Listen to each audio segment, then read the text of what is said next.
All right. Hello, Durud and Shalom. Everybody, look at who we have here. We have Miri. How do I pronounce it? Meira K? Meira. Meira. Meira.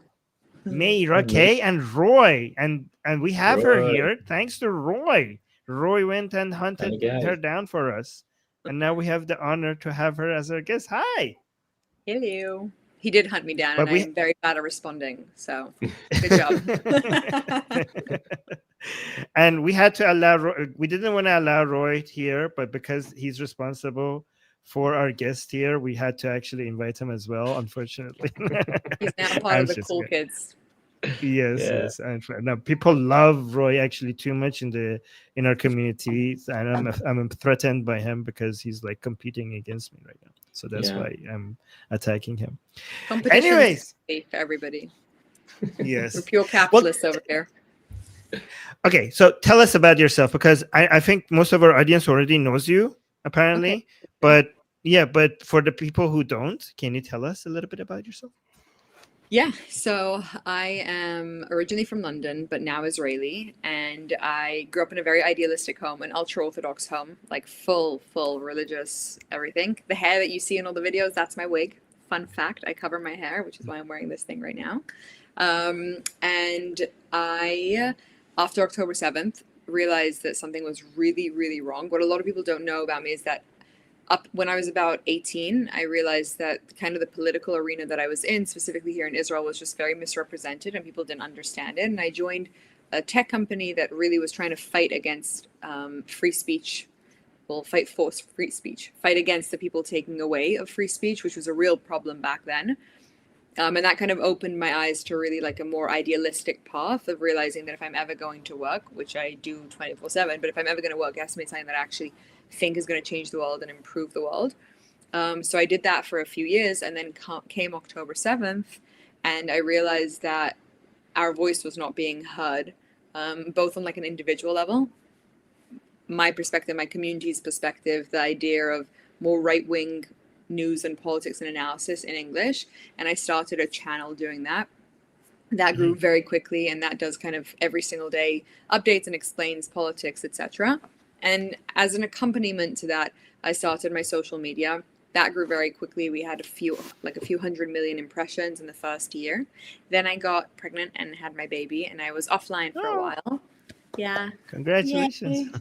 Thank you. Congratulations. She's so yummy. She's probably gonna cry during this, but she's so yummy. Um, so I had my baby, and after I had my baby, it gave me some time. Like I'd been in the marathon of like post-war, just like content, and I realized that I just don't think that what we're doing is correct. I don't think that any of this is about defending Israel's position, because Israel's position is absolutely 100% correct. It's about a whole bunch of people who have been manipulated by the media and by radical Islamists into believing things that are so self-destructive and so wrong. And that if we actually want to solve this, it's not about trying to convince people in the Israel-Palestine conflict, because none of the Palestinian arguments can hold a candle to the Israel arguments. Just like there's nothing to even discuss there unless it's a purely emotional one. Like, oh, but I saw a baby murdered. Okay, well, why is the baby being filmed? What's going on here? Like the arguments don't stand. And I said, okay, enough's enough. We have to fight the core of this, which is radical Islam, Qatar, the woke right issue. What? Ken Sowens. Yeah, the woke right issue, which to me was very clear. I've watched Candace for years. I've watched the right in America do their thing and evolve. And do a great job in that. And then I just saw such a crazy turn so quickly, which I think a lot of people would have predicted had they been listening more carefully. But people got very obsessed with the left-wing anti-Semitism and the left-wing pro-Palestinian movement that they just got distracted by this kind of inherent anti-Semitism on the right. But to me, it all comes together. Like there's a very simple playbook at works, and that's what we need to fight. It's not about trying to defend Israel. If you want to be a dumbass, that's on you. It's not even my problem anymore. I don't care. So I provide updates and information about Israel because I think that you should all know what's actually going on. That's a healthy thing to know. I can't be bothered to fight the argument for Israel's right to exist. Again, if you're a dumbass, that's on you. And I fight woke right and radical Islam, and sometimes the woke left because they're stupid too. Okay, so you fight the woke right as well, and you say that as a right-leaning person. Yes. do you also is there a lot of division right now in Israel? And I'm genuinely asking, I don't know, in Israel between right and left, or is there Yes. mostly unity? Oh, there's division. Yeah. Extreme division. Yes, 100%. Okay, explain. Um, What's interesting, in the same way that in the right in America, they both have this very, very strong belief that we need to fight for what America stands for. They just have different understandings of what America standing for America means.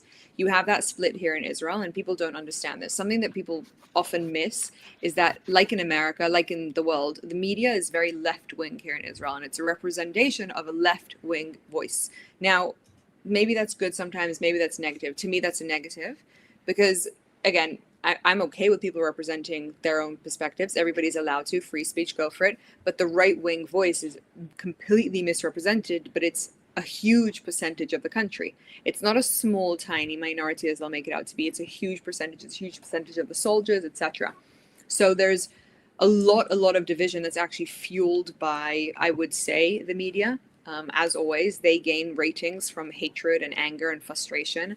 And there were many, many things. And I think me and Roy are probably going to strongly disagree on this. I don't know. But many things that the right wing movement in Israel saw as just absolutely unacceptable during this war. And interestingly enough, when I've spoken to people from outside, I think a lot of them have more aligned with the right wing perspective, this kind of very hard line on terror, etc. Like for a very simple example is the hostages. A big divide here in the country is around the hostages. Roy, are you a kaplanist? No. No. Okay. Ooh, good. What? What did you ask him? A kaplanist. So that's like the way you would explain like a, I don't know how you, a lefty. How else would you describe that? Like a lefty's definition of kaplanist. Can somebody write that in the chat so I can see Maybe how radical lefty? KAPLANIST. It's named after a street where the protest happened. Protest, yeah, Kaplan Street. Mm-hmm. So like a good is this divided over religious lines, or like are there a lot of secular atheists or secularists or atheists who are also right leaning? This or is is not it basically it's not a religious argument. They use religion to incite more anger and frustration. In my opinion, like, and I've seen that pretty clearly. I grew up Haredi, so I grew up ultra Orthodox. I don't consider myself now the same level that I grew up, but I consider myself Orthodox 100%. And I think that the anti-Orthodox movement in the media is definitely used for the media's benefit. But I don't think it's actually a religious argument inherently. I think it's much more. So I think we've actually seen a lot of uptick of religion in Israel since the war started. Do we have a lot of secular part of the secular community in Israel also being right-leaning, or are the secular people mostly left-leaning? Oh, okay. Yeah, 100. So that's what's interesting about Israel's politics. It's like a hot conversation for another time.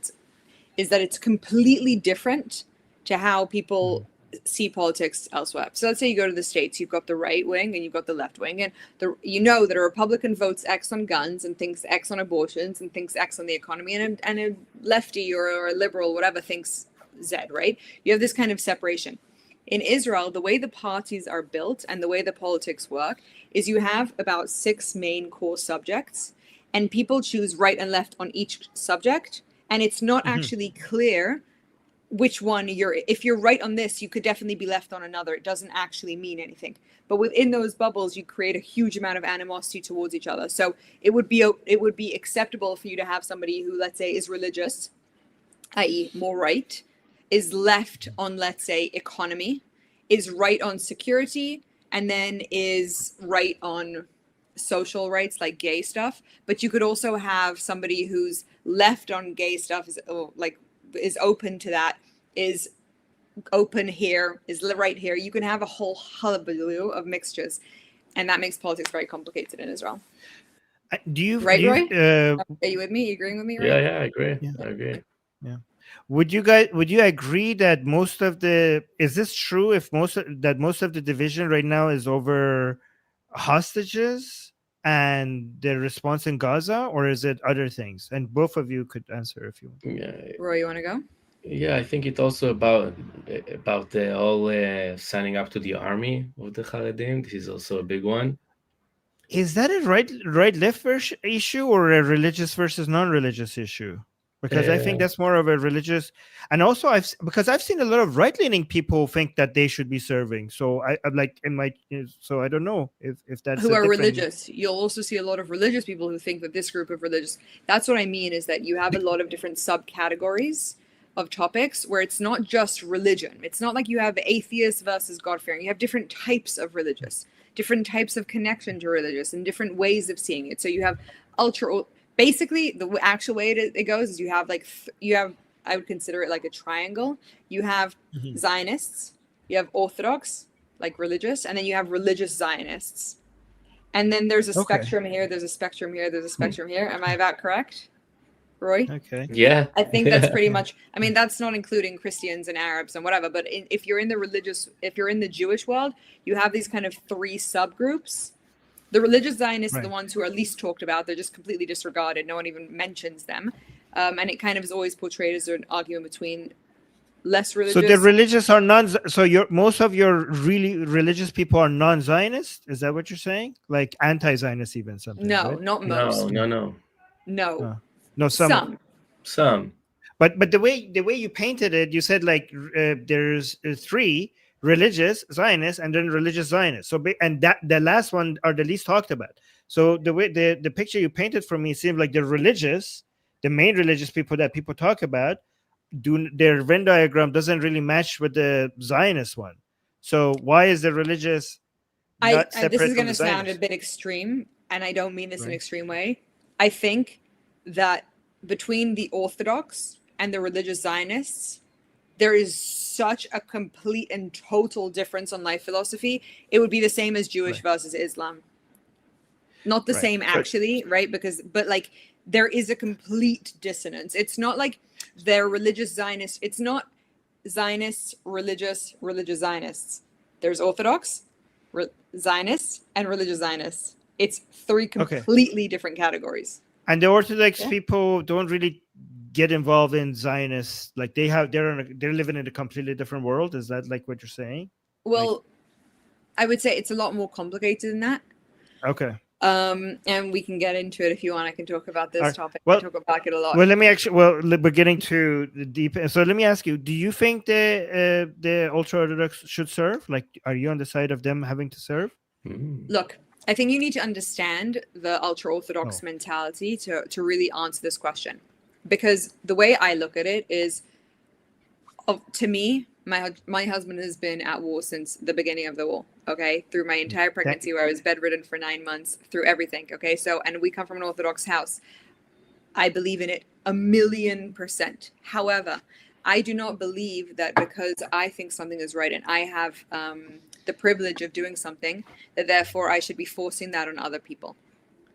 And so, and I'm careful about that. So 1 second, let me just explain this because it gets complicated and it is a complicated topic. The Orthodox movement is not inherently Zionist in the fact that its belief is for the survival of the Jewish people in its entirety, outside of the idea of Israel or not. Now, there's a place within this argument to say that they believe that God has to kind of drop Israel onto us and it has to be a miracle and we can't be involved in the state. But most Orthodox people, barring the extremists, don't feel very separated from the state, meaning they live in Israel, they're happy to live in Israel, they're grateful for Israel. However, on a hierarchy of values in their religious beliefs, they fully feel that their commitment to Torah and God's work is the only form of protection that actually works for the Jewish people. They are in full belief of that, and they believe that for Jews all across the world, and they believe that if the Jews of the world are failing or struggling or something's going wrong, it's because they are not doing enough of their Orthodox Jewish learning. Does that make sense? Yeah, but on October 7, none of them got in trouble, right? No, not even one of them got fired or kicked out of the yeshiva. 1 second, let me explain. So let me talk about that. Go on. No, hold on. Let me ask this question first. Don't you agree that it's ridiculous to enforce laws based on what you strongly believe? Like, you're telling me like this is what their beliefs are, right? Okay, why is that relevant? Yeah. Like, I could believe why don't all Arab Israelis need to draft? Huh? Why don't all Arab Israelis need to draft? They should be. Okay, but they don't, and there's not a lot of public pressure on that. Why don't the 2 million There Arab should Israelis be. who I are think if you're a citizen, the laws should I apply think to many all of of you. us don't want them okay, to and I don't think you want the Okay, Haredim either. Let me just add that. But here's what I want to say. I can explain the logic of it to no end because I understand the logic of it. I don't agree with it, but I understand it, and I've spent a lot of work trying to understand it. And I'll probably be one of the most rational voices you'll find on this topic because most people get emotional about it. I'm not. I'm a realist. okay. I want things that actually work and solutions that actually work. To me, it's clear as day that this kind of looking at a group of people who do not have a value in their value system, or if they do have it, it is way, way below their other values of serving in the army. Why is that? Is that legitimate? Is that okay? Personally, I think no, I don't think that's the right way to go, but it is a fact. It's a fact that you have these Orthodox people who do not see the IDF as a value. Again, problematic in and of itself, but if you want to solve that, you can't force them into the IDF. That's not going to be the But you're solution. forcing other people. No, you're not. Yeah, You're forcing yeah, not a people group of you're forcing millions. people You're who believe in it. forcing. You're forcing the people who believe in it and who are willing to do it and who are But open to it. You're not forcing it's people who say mandatory this is for dangerous to their others. religion. It's What? mandatory for other. If they believe in it, then they didn't need to be mandatory. They would just go. But it's mandatory for some of like. Isn't this unequal treatment for some of your citizens? It's mandatory, and for some of your citizens, because of their personal beliefs, it's not mandatory. Isn't that unfair? Is that not like betrays the equality under the Look, law? I have No. my perspective on it. The way that I look at it is very simple. If we want to make it mandatory, there should be zero exceptions to this. Not lefties, not Arabs, Yeah, not women, Yeah, not Haredim. yeah. That's my perspective on it. However, and this is the big distinction, you have to do that with consideration of the people that you're working with. So if you want to now suddenly draft 2 million pro-Palestinian Arabs into the IDF, everybody can see that that's going to be a problem. Why? Because idealistically, they're not aligned. What is the inherent problem here? We And the could real give them issue that I office believe, jobs. We could give them some other job no, in you the can't. IDF that You doesn't, absolutely cannot bring or into something an else. army people who support the enemy, so to speak. You can't. Everybody Okay, can so see that we on could the make Arab it. topic, We right? could make that. We could make that conditional on that. We could be like, you have to. We have to do tests on you supporting Israel or Okay, something like that. so that's where I think the important point is. Look, don't Right. get me wrong. This frustrates Are the me to no Haredis end. anti-Israeli? Yeah. What? Okay. Okay. If The this bothers Haredis me are to not no anti. end. Yeah. Okay. Sorry. If you're anti-Israel, you cannot serve. If you are not anti-Israeli, you should be serving, right? So if you're So a one so second. Let me just explain yeah, something. okay. So that point, if you actually want to solve the fact that we don't have all of the Arab Israelis serving in the army, a topic that's nowhere near discussed, there's an understanding that you need a cultural shift to bring those people towards Zionism and away from the idea of Palestinianhood. Roy, would you agree with me? Yes. You're not bringing those people in without a cultural shift. That's yeah, my but entire there's argument also for the the point ultra that we want them to come and we don't want them to come. So there's also that, right? If we don't want the pro-Palestinians to come, why would you hear someone claiming that they should? But we do want the Haredim to come. I think that's because the media has been so hateful against the Haredim and put all the blame. To me, honestly, when I look at my friends, okay, who haven't, I think the media has been despicable towards the Haredim in Israel and has had no shame at all at totally decimating and being nasty and disgusting about a group of Jews who have a different set of beliefs. Now, again, you might not like that belief, but that's your belief. In the same way that the Haredim might feel like for the way that they believe in the world, you should be in yeshiva for 3 years for the protection of Eretz Yisrael, and they believe that and they feel that you need to be. To you, that you're like, what the are you talking about? No, But because this is my it's world. not relevant. That's exactly what Armin said. Why is it relevant? What is my belief? There should be equality. The laws They shouldn't should do care the about your exact feeling. same thing. No matter if I believe that I should do the army in some sort of way that they need to cater to my beliefs, I don't believe that I need to sit in a bush for a full month straight eating bugs, but I do it anyway. So I think this is where it comes back to the most complicated argument. You asked before about unity within Israel, okay? There is a distinction between how people see it. Some people see it as a Jewish country first, and then as a democratic state, and some people see it as a democratic state and then as a Jewish state. And there's a separation. Which one? I feel that it's a Jewish country and then a democratic state. No, To So me, what does that mean? It's a Jewish country. What does that mean? to me, that our right to this country actually comes from our religion and from our God, and the fact that we're allowed, or that we're still here and that we're protected here is because. But you're 20% Arab. You're 20% Arab country. I think we made a mistake in how we navigate that. Okay, but what? So based on your definition of Israel, should they take away their citizenship then, like the people? I haven't said that, but I think that if you're asking me what I believe and how the system should work and how it does work. Okay, to me, but let's be pragmatic, because you are. If we are being pragmatic, okay, if given that you're one out of 5 Israeli is not a Jew, then you technically can't be a Jewish state, or else, because they are your citizens now. No, I'm talking about my right to the land. My right to the land being a Jewish and religious historical right over more of a democratic right. But Israeli Arabs have a right to the land as well, don't they? No, not according to my Bible. Absolutely not. Yeah, but according to the laws of your land right now, they're allowed to live here. They do live here as equal citizens. No. Yeah, so means that they have the right to the land. So according to what Israel is, as do Russians, as do Druze, they don't have a right to the land. If you're asking me on a personal level, no, they don't have a right to the land. They live on this land, but I don't think they have. I don't think that the Palestinian idea of the Palestinian state is acceptable. In the modern world, right, that we live in, rights come from the laws, right? And Correct. when we say if they have a right to the land, we have to or not, we have to look at the laws. And based on the laws that are being enforced in Israel right now, an Arab Israeli has equal rights to you. So if you have rights to the land, so we have a different definition of rights to the land. We have a different definition. What's your definition of rights to the land? My definition of rights are all rights, not just right to the lands, are rights defined by your constitution or anything else. So on that, we're 100% in alignment. If you're an Israeli citizen, so what other rights we're talking about other than legal rights? I'm talking about the way the pro-Palestinians say that you guys don't have a right to whatever it is here on Israel's land because it's the Palestinians.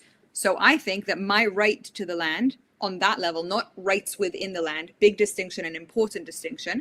My right to the land comes from our historical covenant with God through the Bible and through our religious beliefs. But that's not how it survived. But that's not right now how modern nation states work, right? The reason, I mean, even if that's your belief, what is actually happening, the reason why you right now as an Israeli have the right to the land that you're living in is because of modern laws. Oh, I agree. But I think it's a miracle. Okay, so and what? Yeah, so I think it's use that argument when you're in an argument with someone about Israel. Do you use the religious argument? God gave it to me, or do you also use secular arguments? I mean, I think it depends on who you're talking about. You guys asked me specifically what my belief is. My belief is that I'm an Orthodox Jew. This was a miracle given to us by God. We did a huge amount for it. I believe that we are in a covenant with God, meaning our actions are directly. We don't exist in a world that God just acts.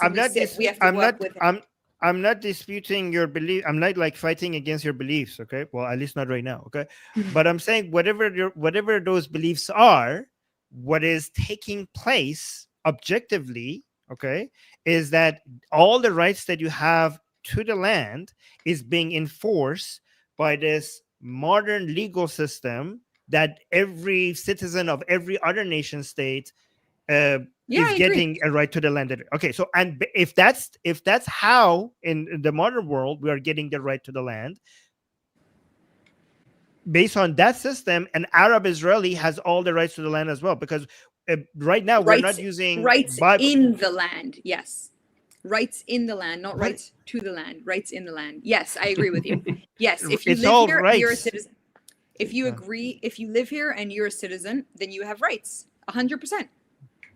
And you're allowed to live here. By the way, in the same way that Russians and Bedouins and Druze. What is the right? If you have rights in the land, then you have rights to the land. Like because it's like Jews the rights that you have in the land.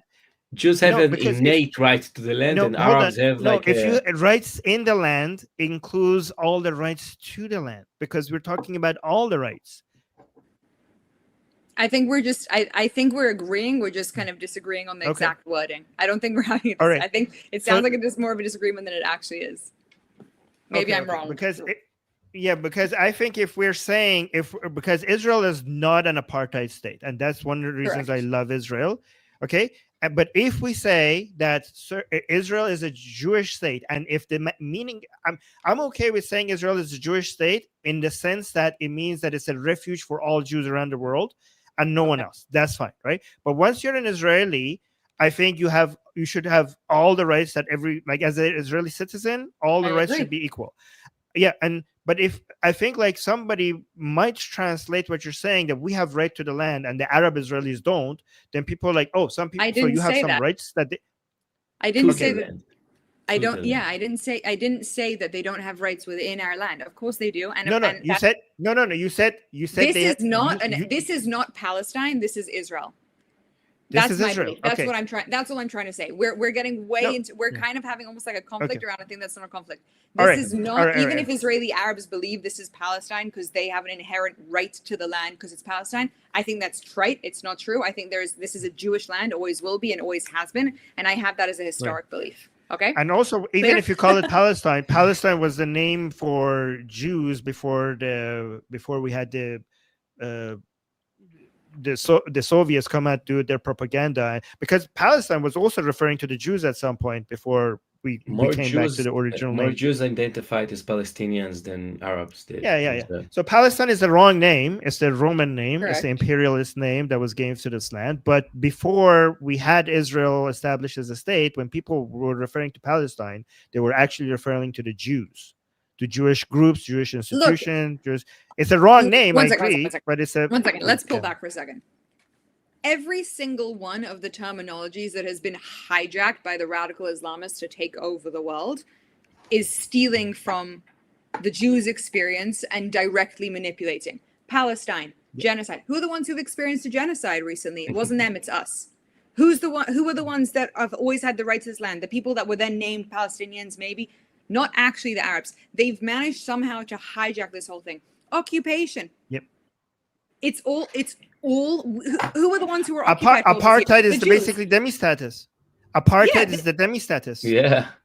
Look, to me, it's like I find this topic, not this specific topic, but just they have the most cynical and manipulative usage of words, which were actually like, oh, I'm a Zio-Nazi. Because I believe in, they like to take the words of what the Jews actually experienced over the years and use it for their own favor, because what the Jews went through was so dramatic and so bad that they can't justify it. They literally steal it from us. Like they like to steal lots of things. And again, I'm not specifically talking about Israeli Arabs. I personally have enough of an understanding of the Palestinian Authority and what goes on there and the manipulation that happens to a lot of the Israeli Arabs who are under more of a Palestinian education system. It's abhorrent and it's atrocious. And despite the fact that they have Israeli citizenship, I don't think they have any sort of alliance with Israel, a whole bunch of them. But there are a whole bunch of them that do and consider themselves Israeli. It's getting better. It would get better if they didn't frickin' try and push for a two-state solution, which took back all of the work that was what we were doing with the Palestinian Authority. But you know what? Thank you, Starmer. Yeah. So I am. So I'm actually in favor of a one-state solution as well. It's interesting that but I don't see how explain this to me, because how you don't want more Arabs to become citizen, right? When did I say that? Do you? Do you want like no? I'm trying to understand you. I'm not saying you said that. I'm just trying to zero issue with there being tons of Druze in Israel. I have zero issue with law-abiding Bedouins, not the ones who are ruthless gangs down south in Negev, and I have no issue with the idea of peaceful people who identify or who are born into an Arab religion, as long as they are 1,000% aligned with a Zionist view and the belief that they don't get to kill my baby. That's how I feel. So I Okay, so I explained my path towards what I think is the best path towards a one-state solution for Israel, and I say this as a non-Israeli. I know it's like weird to hear me as a, like, sometimes I get worried that the Israelis in my chat think like I'm lecturing to them as a foreigner, right? I But remember your help switch. me. It was after a Help, conversation with Rebecca. You landed on the one state solution. You remember yeah, that? yeah, I am now a one-state solution. I used to think, and it's that, but also because of my trip to Israel, which like I went to the exact area where they showed me how far the West Bank is from Tel Aviv, and how easy it would be to basically overwhelm Tel Aviv with an attack from West Bank if it becomes a Islamic Republic of Palestine. So it makes complete security sense for me for why Israel cannot let go, and also the experience with Gaza. Like we saw, they evacuated Gaza. We saw what happened. Evacuating West Bank will probably be Look, a lot worse. But Yeah. more than that. I mean, again, the people who are advocating for a two-state solution are similar to the people who believe in bringing socialism back to America. When you have an experiment that fails time and time again because you have a group of people who are refusing to actually be aligned with that experiment, as I think every Israeli would have told you before October 7th, or a lot of Israelis, let me clarify, a lot of Israelis would have told you, in theory, an idea like we have Israel and we have Jordan and we have Israel and we have Lebanon, and you don't see most Jews in Israel freaking out that Jordan has its own state. I don't think a lot of people would have minded if there was Israel, and I don't know if the Sinai area had a name for it, and that's where the Palestinians went. That's not, I don't think that was the big inherent problem. I think the inherent problem is we tried to create a state. It's not a state. Yep. It's a massive terrorist hub. They do the same thing within the West Bank. There is no, you can't have a solution with radicals. And if you have an education system that pushes towards radicalization, and that's my problem with Israeli Arabs. If you're actually an Israeli Arab, like you are an Israeli Druze, like you are an Israeli Bedouin, like you are an Israeli Russian, like you are an Israeli Swede, somebody who comes here and says, I love Zionism, I love this country, I love what this country stands for, I love what this country believes in. Good for you. Do I think that we should be a majority of Jewish people? Yes, because it's a Jewish state. You can stay in your country, and if you come here, it's because you prescribe to something. But if you're going to be part of this group that's trying to make me manipulated into not you, I'm saying in general, trying to manipulate me into saying like, no, I love all Arabs as I love Jews. I don't. Yeah, Jews are my people, and these people try and kill my people, and therefore I have a problem. If you don't want to kill us, you won't see me complaining about you like I don't complain about the Druze. Yeah, and also we know that even if it's possible to assimilate it.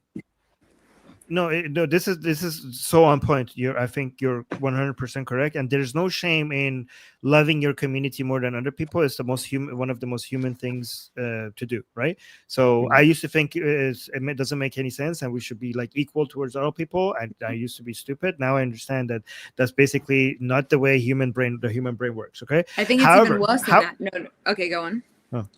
I think it's worse than that. I think that's a movement that people do, that people use. It's a trick used by people to erode societies.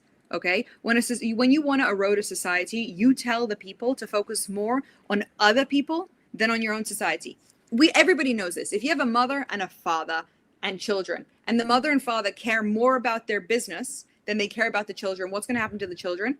That's going to destroy a family. If you have a mother, let's say, who loves another child more than she loves her own child, something is inherently wrong in that. It's not how our biology works. However, when you have countries, radical countries, communist countries, the first thing that they'll try to do is make you care more about a different conflict than your own problems at home, so that you're distracted from what's going on at home. It erodes your society, it destroys it from within, because people who have strong families and strong foundations and strong communities don't give up on that. You don't fight for it if you're so focused on Palestine that you don't notice what's happening in your own streets. It's a farce, and it's been used a million times over, and therefore I think this is an argument that you always see on, let's say, Piers Morgan. Piers will be like, but do you care about Palestinian children? Do you care about Palestine? Excuse me, why is it upon me to say that I care about Palestinian children? Do you think the Palestinians care about Israeli children? We know they don't. Don't guilt me into feeling like I have to defend the fact that I care more about Israeli children than Palestinians. Okay,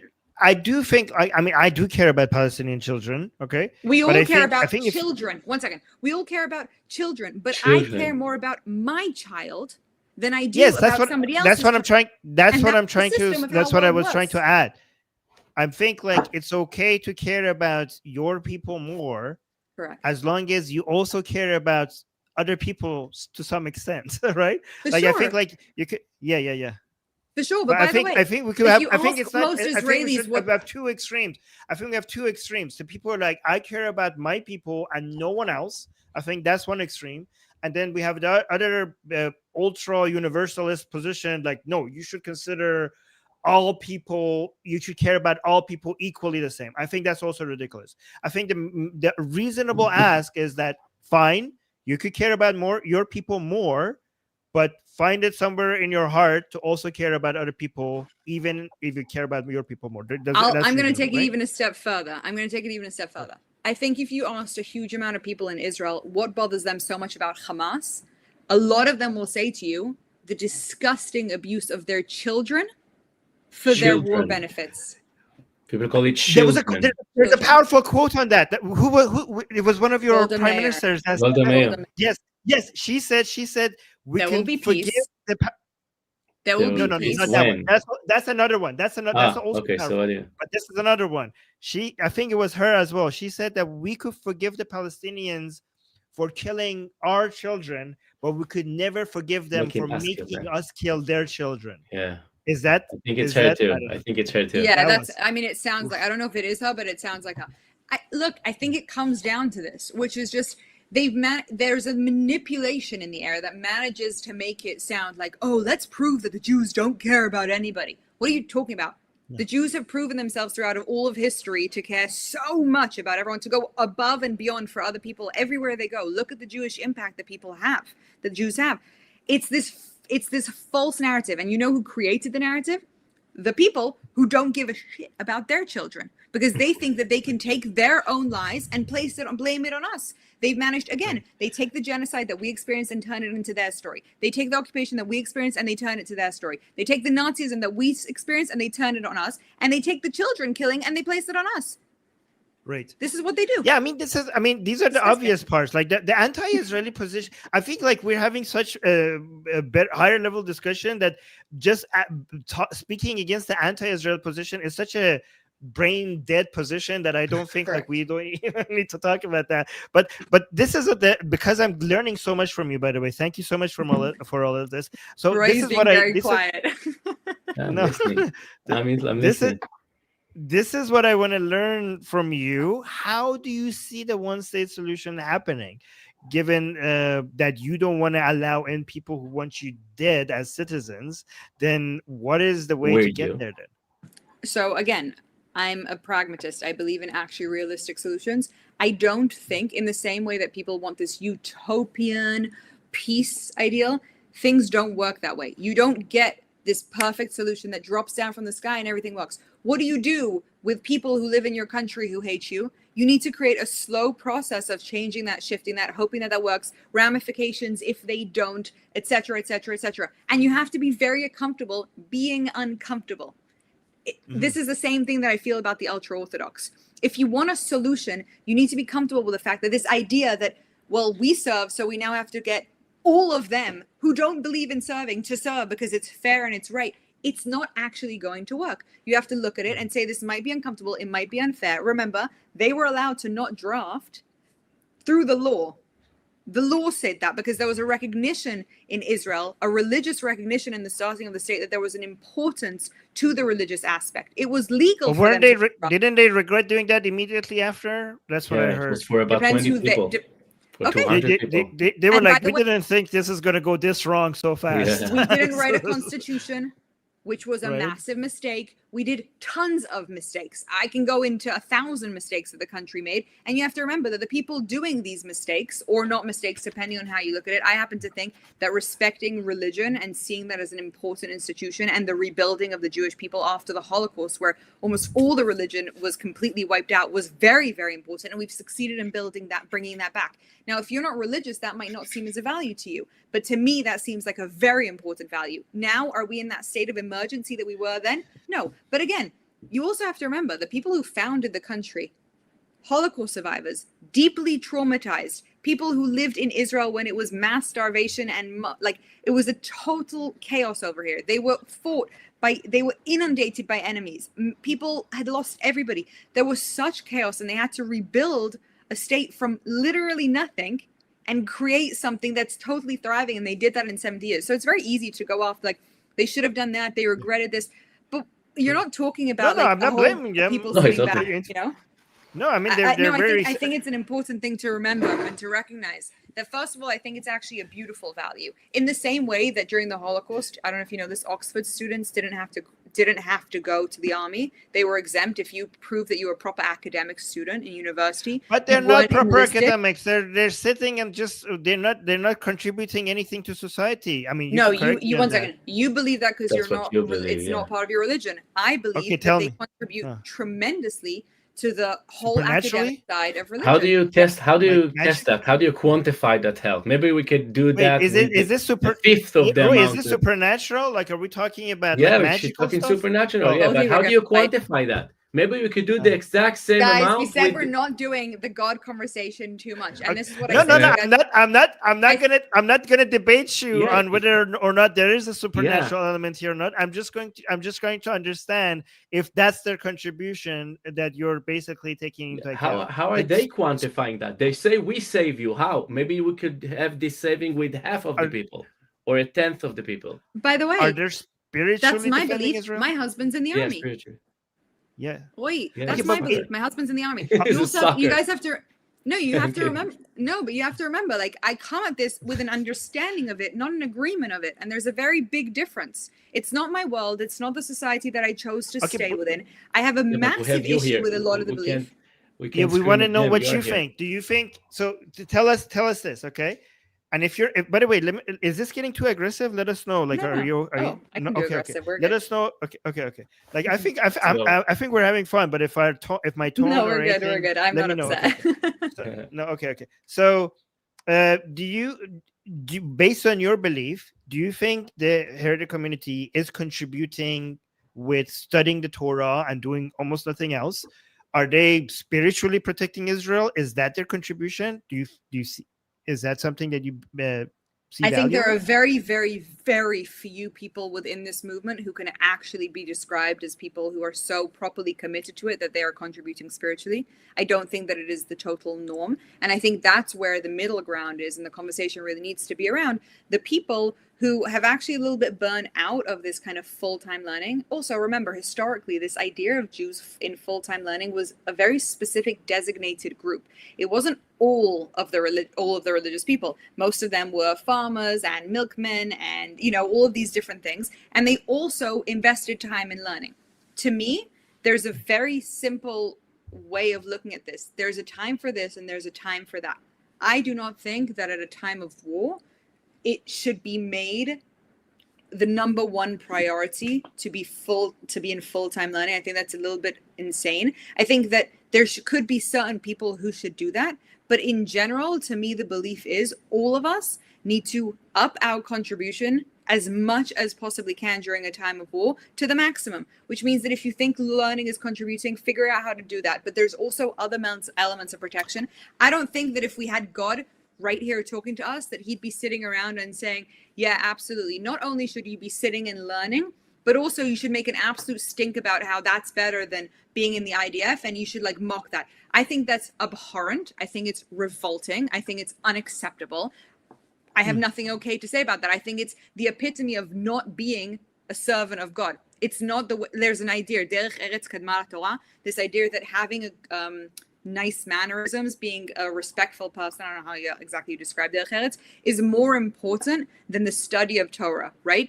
Meaning, if you have it all in theory and you're sitting and you're learning all day, but you can't actually apply what it means to be an exemplary, God-fearing Jew, that's a problem to me. But we're getting into super nuanced topics here. It's very simple. The same thing with the Haredim and the same thing, the ultra-Orthodox, and the same thing with the Palestinian or the Arab problem here. Of course, in an ideal world, I'll wake up tomorrow and the whole state is just perfectly Jewish and everybody's united and there's no war and nobody hates us.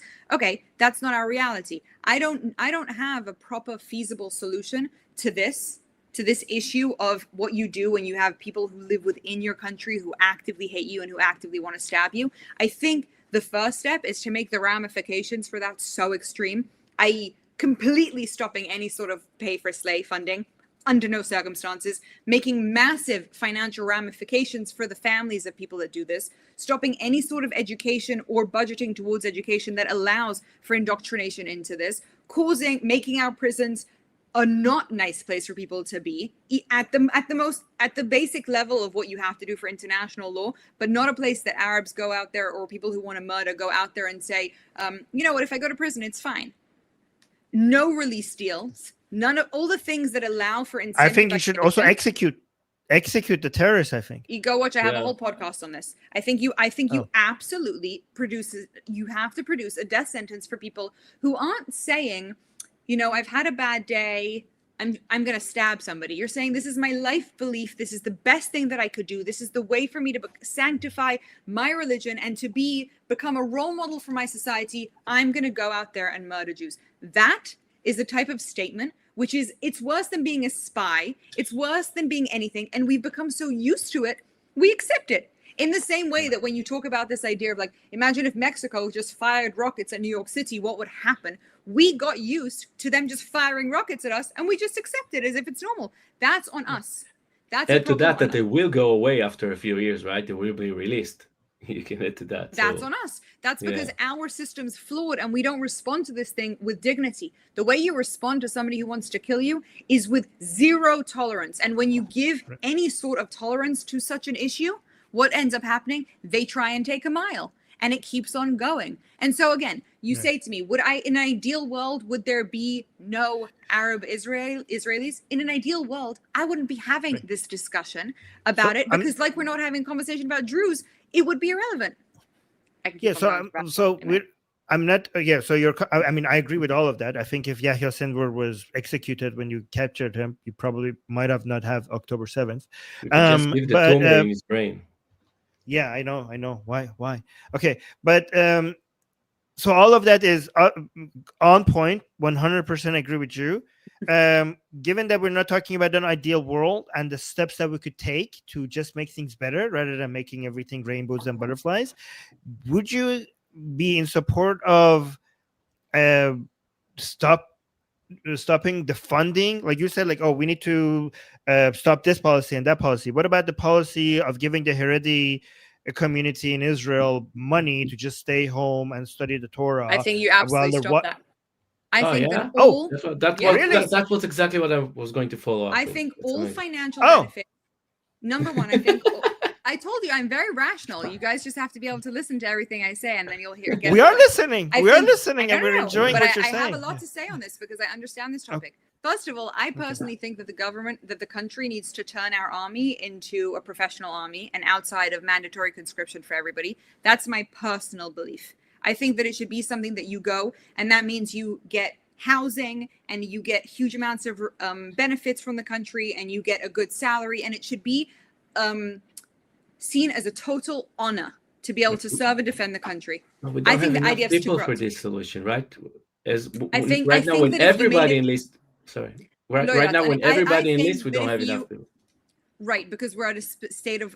So I have a whole theory on this. I think that you have a professional army, and then what you do is you create mandatory miluim for anybody who wants like tax exemptions or financial benefits. But that miluim looks like you don't have to do 3 years in the army. You do 2 weeks of basic training, and you have to go back to the army for 2 or 3 days in case of a time of conflict. And if you want financial benefits from the country, then great.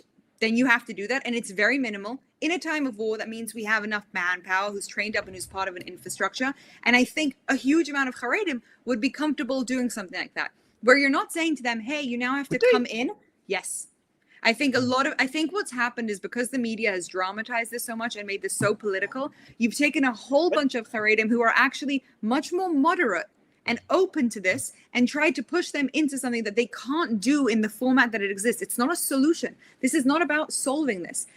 My husband works on a program, is involved in a program called Shlav Bet, okay? The idea of Shlav Bet, and I think it's brilliant, and I probably shouldn't say this on the internet, but it's for people over 28, 29. They can't conscript anymore, but they didn't for whatever reason. Either they grew up Haredi, they made Aliyah, they are Americans, whatever. For whatever reason, they weren't physically well or capable. And they put them through a rigorous like month training or 2-week training, depending on what it is. And then these people at the age of 30, 40, 50 years old, with all of their skill sets, are now part of the reservist infrastructure. Did they do 3 years of mandatory? No. Is it fair? No, because I don't know if Roy did the army, but if you did the army for 3 years and somebody did it for 2 weeks and you're both now considered the same, that doesn't feel fair. However, during a time of war, it's not fair. These people are over the age, right? It's not 20. Even more, even if we both did 3 years, but he did the 8200 and I did combat. Correct. It's not fair, but I don't think that it's right to talk about this conversation in the ways of fair. I think we're supposed to talk about it, move the fair out. Pragmatic. What's the solution? So what you have, and by the way, my husband's just come back. He's been with like 50 Haredim rabbis who are 40 years old, who are all part of their community, right? Who are out there training because they say, look, I can do a few weeks out of my life so that I'm part of the reservist, that in time, so that you can use my skill set. You need the rabbanut skill set, you need burial skill set, you need all these different things. You might need computer skill set or whatever it is. And then I'm now part of the reservist and I can support in times of conflict.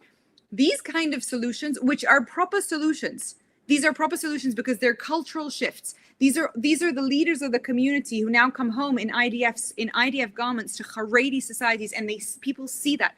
It's real cultural shifts. None of this is being talked about.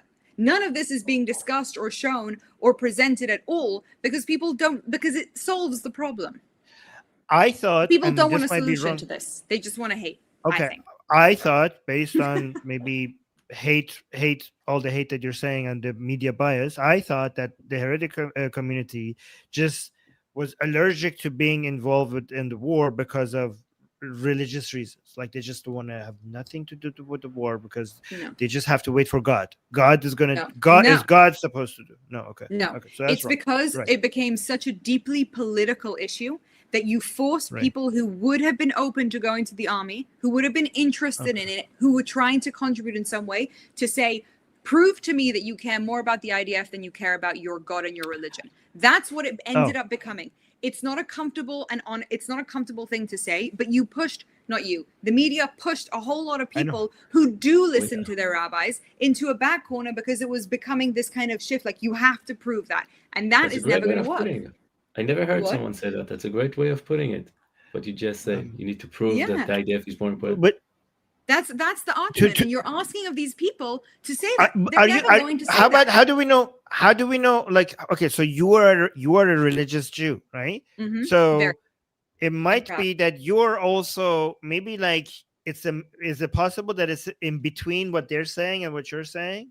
Like you're maybe like making it sound like too much. No, I think it's more than that. I think when you talk about Haredim, in your head, you have one man.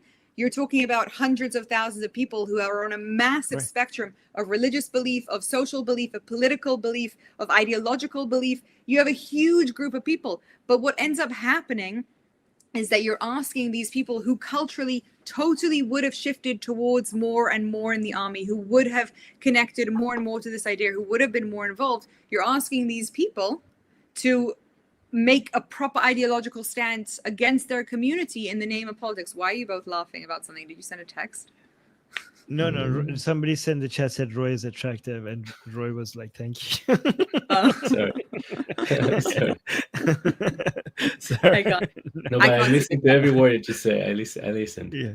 So to me, I think that's Roy, the way I can see Roy every time somebody says Roy is attractive in the chat. I could just see his smile. Like he gets just so happy. He just really loves that. No, you guys make me smile more. You guys make me smile more. I want to raise something that happened to me. People said, okay, so the Haredis are afraid that their children will become secular, so maybe they're not secure enough in their belief, etc., in the army, because it happens. But then someone said, would you send your child to the army if he could come back Haredi? I would never send him to the army if I know he might become Haredi. I would never do that. But I think that's the important distinction, which is what you're saying is there's a group of people that IDF is first, and there's a group of people that their religion is first. You can disagree with that. You're allowed to disagree with that.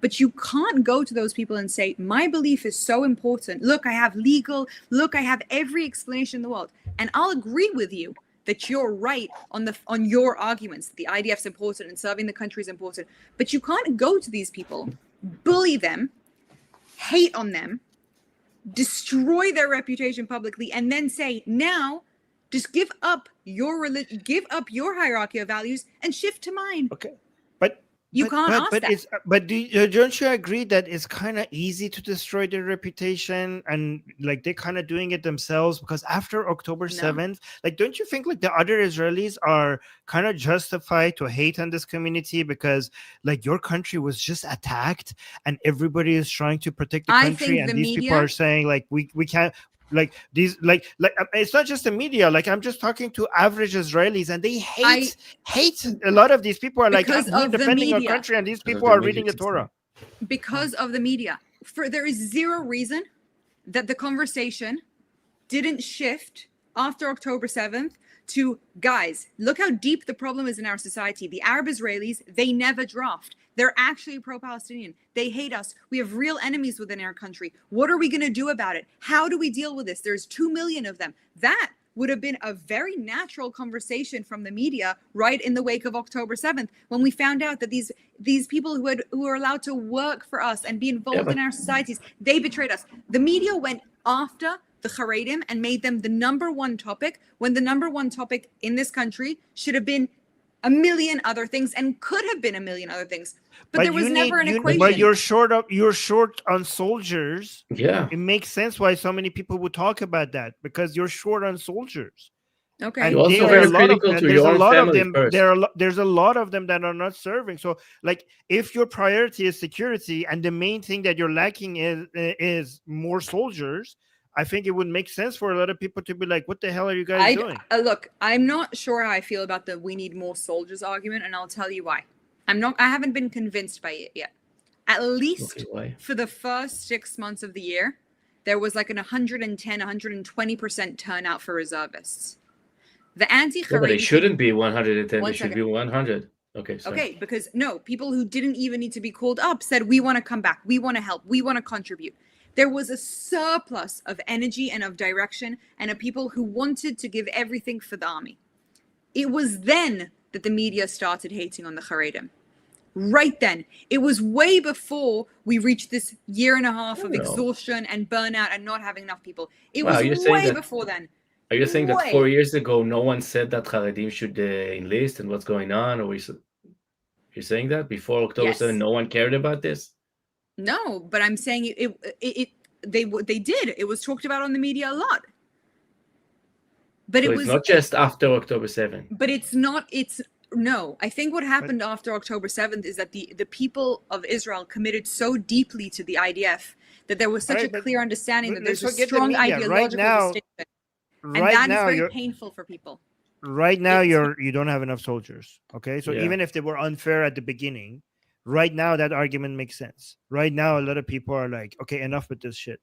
Like, we need more soldiers, and these people are not serving. The rest of us are protecting the country. These people are just acting like they're casting a spell, shielding the country, while we're actually going there and fighting. Like, this doesn't make any sense. What? Don't diss on my religion. Yeah. Look, I'll tell you. I use different words, but that's where they're different. Look, you're gonna laugh at me, but I feel very strongly, that Israel is all Jews' country. If you believe it or not, I feel that every person in the world has an obligation to protect and to help defend Israel. Every Jew out there. That's my personal belief. I was very disappointed to see that there wasn't a massive push of Jews from all over the country to send their young men to help defend the country. And there was no conversation about that.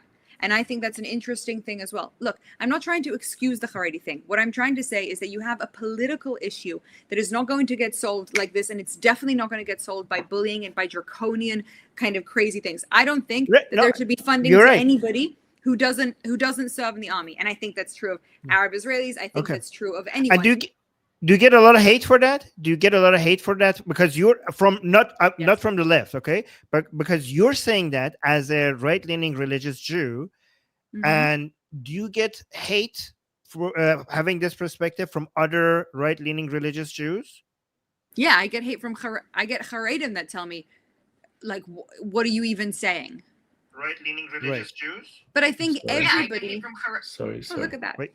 I like hearing myself. It's fine.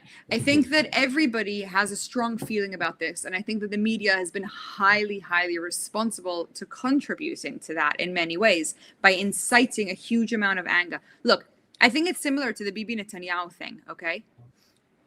Oh, The yeah, let's talk hatred about that. towards that man in this country is unwarranted.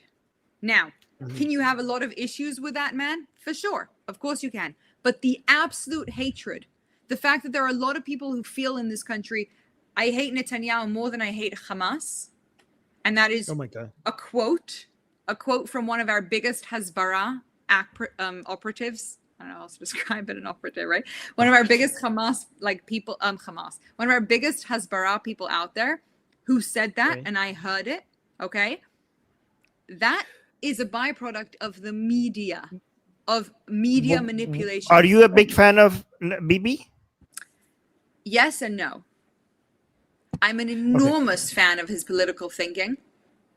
I find him super interesting and intriguing and brilliant in many of the things that he does. And I think I don't think anyone can hold a political candle to him.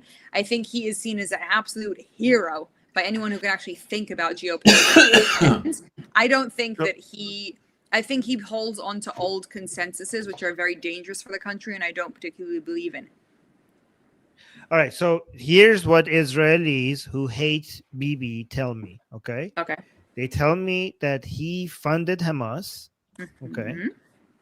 And they also tell me, and I know I know what to say against that, because technically all politicians at that time were for it. It wasn't just Bibi, right?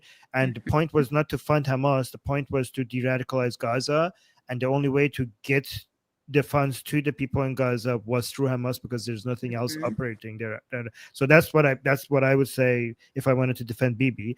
But another thing is, people will say, listen, at the end of the day, October 7 happened on his watch, and that is unforgivable. Yeah. So what do you how do you respond to that?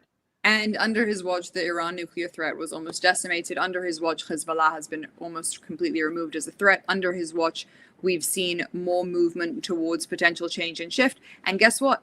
We got almost all the hostages home after the media swore to us left, right, and center that Netanyahu will never, ever, ever, ever, ever, ever do anything like that. There's no way. He hates the hostages. He doesn't care. It's Trump. It's Trump. Look, I think it's very easy for people to find. Look, I think it's an emotional blame. Let's put it that way. I think people are unbelievably in pain after what happened on October 7th. They're looking for a scapegoat, and they've managed to make Bibi Netanyahu. I personally think the media needs an enemy, in the same way that if you took Trump out of the picture in America, you'd have no news anymore, because he's like such a political figure. There's something to talk about. In Israel, so if you just go onto any news article, he's constantly talked about. I think he's been made into this figure. Look, 100% under his watch, October 7th happened, for sure. But I'm also super, super duper grateful that it was under his watch and not a different politician, because I think that any other of our politicians, any single one of our other politicians, would have made such a shit show out of what just happened. Right. They would have I mean, Naftali Bennett would be good, no? Yeah, Naftali could kick ass. Naftali's good. Yeah, okay. No, but I agree.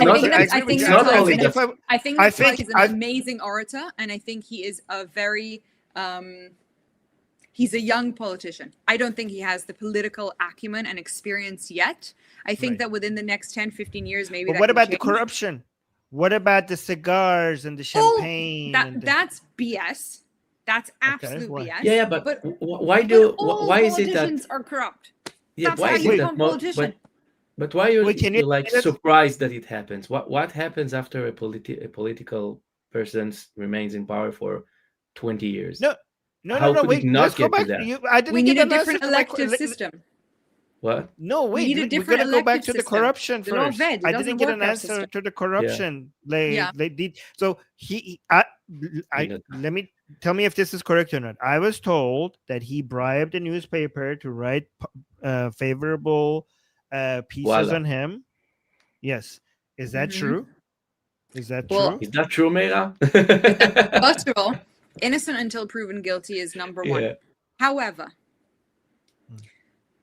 I don't know exactly what he's done, but I've been watching very, very, very, very carefully for the last 10 years because I'm unhealthily obsessed with his political genius and I know everything about him. And it doesn't exactly align with all of the things that he does. Everybody that I've spoken to who knows him says this man doesn't touch a gift, doesn't come near it, is very wary of the media. He doesn't. Okay, this is from personal experience. That's okay. He's very wary of the media. He's very What personal experience?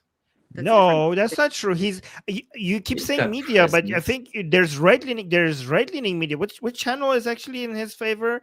What channel? Channel 14. And a lot of people criticize him for only talking to Channel 14 and any media that is favorable of him, and he doesn't talk to the media that is unfavorable of him. And you keep saying media as if all media is left leaning. We have a lot of right leaning media in Israel as well. Netanyahu has done a lot to actually try, and I've seen this time and time again, to try and avoid any potential allegations against him. My issue here is, look, innocent until proven guilty. You put him in the courts, great. However, what I've seen in the last 2-3 years of how deeply and unbelievably corrupt our country's legal system is, and how quickly they trump up charges which are incorrect, how they're completely biased in the way that they do different things to different people based on their political camps, that's where I'm going to have an issue with it.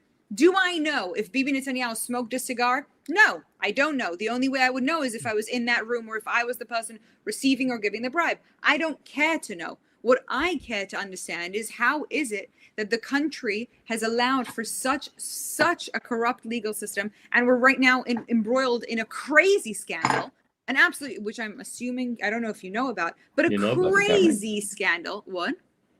You do? You know it? Scandal? The Battalion? Well, No, the fact that he's in the middle of the war, he has to keep going to the court. No, not about Bibi. Not about Bibi. Oh, what? There's a crazy legal scandal going on right now. To me, the fact that every single, I'll explain it in a second, but every single person that's in the leadership of our legal systems is clearly, blatantly overstepping their jurisdiction, not being fair and right in how they put things forward. And the fact that during a war where everybody with a brain can understand that not only is it a security problem for our country, but this is not where his focus should be under any circumstances. Now, you might have the argument, look, he's intentionally postponing and drawing out the war so that he can get out of this trial.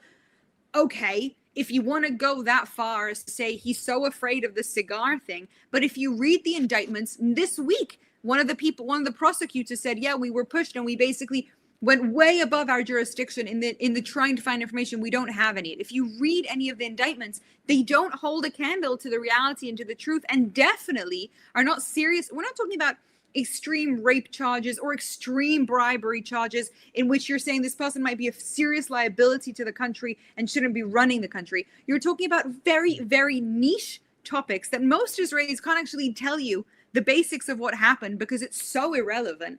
And you just hear he's on trial during a war. It's a disgrace, and it's a problem with our legal system. I mean, and I think we need to read some super chats. People are starving. Wait, what happened? What is this? Super chats. We have many super chats, like timeout. Oh, there are people commenting on everything that I'm saying. I feel so awkward. Yeah, that's too, but I didn't see the comments. Chats. I'm going to start reading them. Yeah, we need to read some super chats. Okay, hold on. Let me just read the super chats really quickly. I have so many other questions. All right, so Comrade Shifty just became a member. Thank you.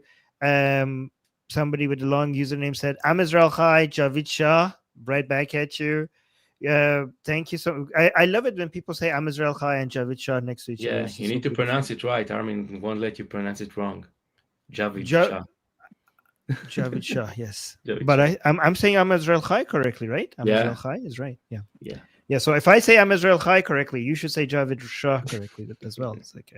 And then we have Shani saying Israeli politics is extremely complex. Yep, I can see that. And then we have Shalom from Roy De Janeiro. From Brazil. Oh wow, yeah, nice. I thought. Amir saying today's stream is so informative. Love it. Well, thank you so much. Wow, okay. Israelis even think it's informative. Shani saying best live ever. Wow. Ooh, Meira.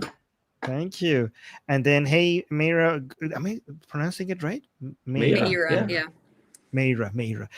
Hey, Meira, good discussion. You're from UK, right? Do you think that ethnic English people should have their own nation state like Jews have in Israel?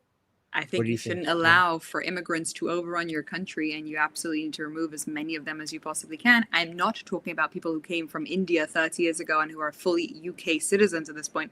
But yes, get rid of leadership who thinks that they can overrun your country with Islamists right now and bring back the British ruling of your country. It's an abomination. It's disgusting. And I am from England originally, and it's atrocious, if you're asking my opinion. Yeah, yeah, I think it's not really about the natives. It's about migration when it happens too fast. I think migration, if you are going to have migration, you have to do it very slowly so that And there's also some sort of from where? Yeah, it also assimilation depends could on happen. what the reason that people are migrating. If they're Yeah. saying, Yeah. "Hey, we're migrating because we believe in taking over with an Islamic, Yeah. backbone Yeah. to us," then you We're don't not let here them to into take your part. country. Yeah. Yeah, we're here to Yeah. take So over. migration has to be done slow, legally, and also the right people. I Yeah. don't think Slow, any I don't legally, and think the right any people. UK citizen feels like, "Oh, we can't have an American come to England." I don't think anyone worries Yeah. about that. I mean, Like a depends which surge of American. American is the problem. Yeah, exactly. Depends which Americans, but you know what I'm talking about. Yeah. And then we have Amit saying Netanyahu is better than Kier, Macron, and most of EU. Yes, I Amen. agree with that. Much better. And then we have another super chat saying we Iranians love Bibi Yeah. Gol. Okay, only leader who understands us. That's true. Amen. By the Yeah. way, yes, Bibi actually sends a. I don't know. I think you guys know, right? Bibi sends a lot of messages directed to the Iranian people, Yeah. and they are so popular in Iran. Every time he does a message directly to Iranian people, it becomes the viral news on Iranian social media, and everybody starts talking about it, analyzing it, responding to it. Because you know why? If you actually leave the ridiculous internal politics here of Israel of trying to turn Bibi into a villain, he's been an absolute hero. Did he make a mistake in trusting the people who run his internal intelligence? Absolutely. Does he have flawed philosophies on how to do stuff? Absolutely. But he has come back from that in one of the most historic comebacks of all time, and everybody just needs to shut up about trying to hate him for the fact that maybe he smoked a cigar once upon a time. Look, if he needs to sit in prison for that, then he'll sit in prison for it. The whole country, like the whole legal system, wants him in prison. And if they can't put him in prison, by the way, it just proves how trumped up these charges are. But the fact that people here refuse to recognize that he's absolutely seen as a hero by people who don't like radical Islam, and he's feared beyond belief. There's a reason that every single hostage video included a nasty anti-Bibi message. They're afraid of him because he's a capable leader and he's a wonderful leader. And I feel that very strongly, and I'm grateful to have him as my leader. Do I agree with everything? Absolutely not. I think there should have been zero aid. I think we should 100% be pushing away from American dependency. We should be fully self-sustainable when it comes to our military arms. And I think Bibi gets obsessed with kind of like speaking to people, like, having this relationship, this diplomatic relationship with America, which basically means that we're dependent on them. And I hate that dependence. I have a lot of different issues with the way that he runs things. But the Israelis are shooting themselves in the foot. We've got a leader that so much of the world totally respects. A lot of people think that he's a genocidal maniac, but a lot of people respect him. And instead of being able to support him, rally him, get behind him, which is what I personally do and I try and do, and say, okay, you're not perfect, you're flawed, but at the end of the day, October 7th was coming to us because we don't have proper ways of dealing with security. We were not defending ourselves properly. To me, that's an IDF problem. Okay, surprise, surprise. We need to rethink some things in the IDF. Not a Bibi problem. Right. He's responsible, but we don't have to make this all about hating on him for that. It's a waste of our energy. It's such a sad thing for us to be doing as a society right now. Well, let me respond to that. But before that, we got also another super sticker from Mehmet. Thank you so much for the super sticker. But let me just say, I mean, this comes off really, I don't know. I don't like saying this because I'm not Israeli.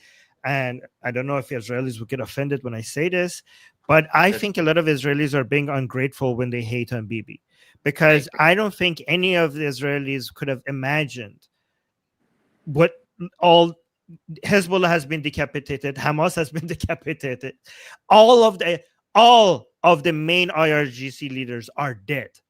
We Iranians could never imagine that in our wildest dreams. Like that is so. One day we slept, we woke up, and there were every single person that we hated, like in IRGC, they were all just gone. Like what? Because Huh? he's fucking amazing. What? I don't have children on this, probably not. He's amazing. And look, he's very, very flawed. And he has a lot of flaws in his leadership, but he has a huge amount of political acumen. He's unbelievably precise in a lot of the things that he's succeeded in pulling off. And he is hated here. It is, in my opinion, inexcusable and the wrong way to place everybody's energy. Look, I think this is true about the Haredim. And this is why I say, like, obviously radical Islam is enemy number one, but enemy number two to me is the media, because they divert our attention when the whole country right now should be focusing on unifying and on celebrating the soldiers and on appreciating everybody who did and disregarding everybody who didn't, just not paying attention to them and trying to figure out how we can build up from But here. you And have trying to figure out right-leaning media.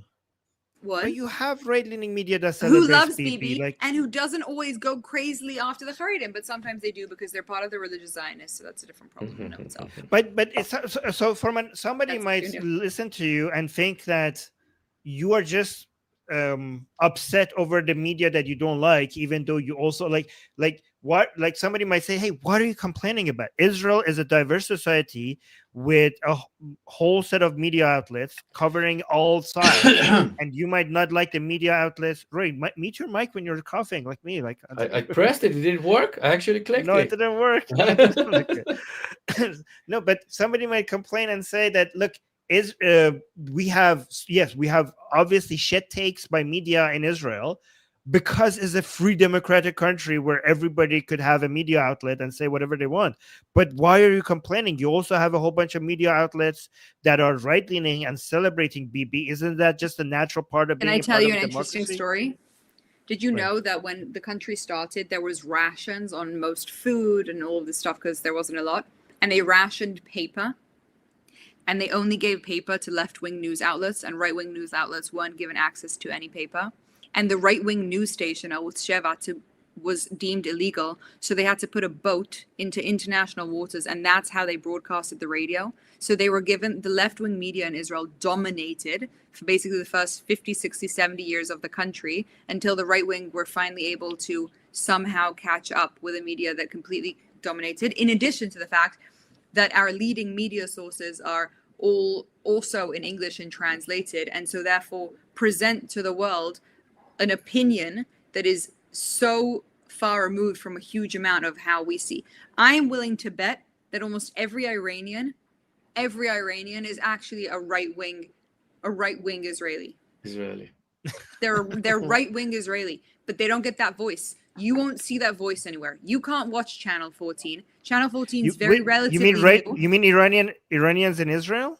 No, I mean Iranians and their belief system are actually aligned Oh. with the right-wing Israelis who feel no aid to terrorists, death sentences to terrorists, very, very strong military reinforcement, total sovereignty over our land, zero acceptance and tolerance of any form of terrorism. You're all aligned with us on that. It's religious freedom. That's what passes as being right-leaning in Israel. So basically, having common sense is right-leaning in Israel. By the way, the hostages hijacked this thing.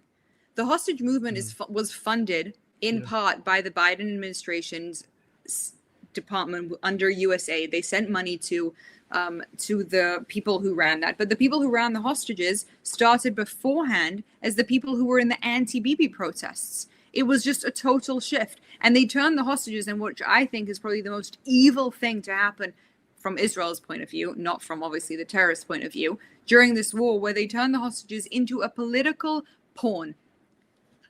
There's no discussion about this, Roy. Agree with me. They were turned into a political pawn. The entire issue was, and it was clear, Hamas were saying every single day, like, oh, the protesting is helping us. We're causing division within Israel. We're causing issues within Israel. And so many of the right wingers were saying, we really, really, really pray that the hostages come home. But everybody has to understand that if we release thousands of terrorists in exchange for these prisoners, and if we draw out the wall for 2 years instead of actually go all in at the beginning, because there are these 200 people who Some of them are my friends. I am so grateful that they are home. If there was any scenario now that we're in, thank God they're home. And let's get the last 4 ones home as well.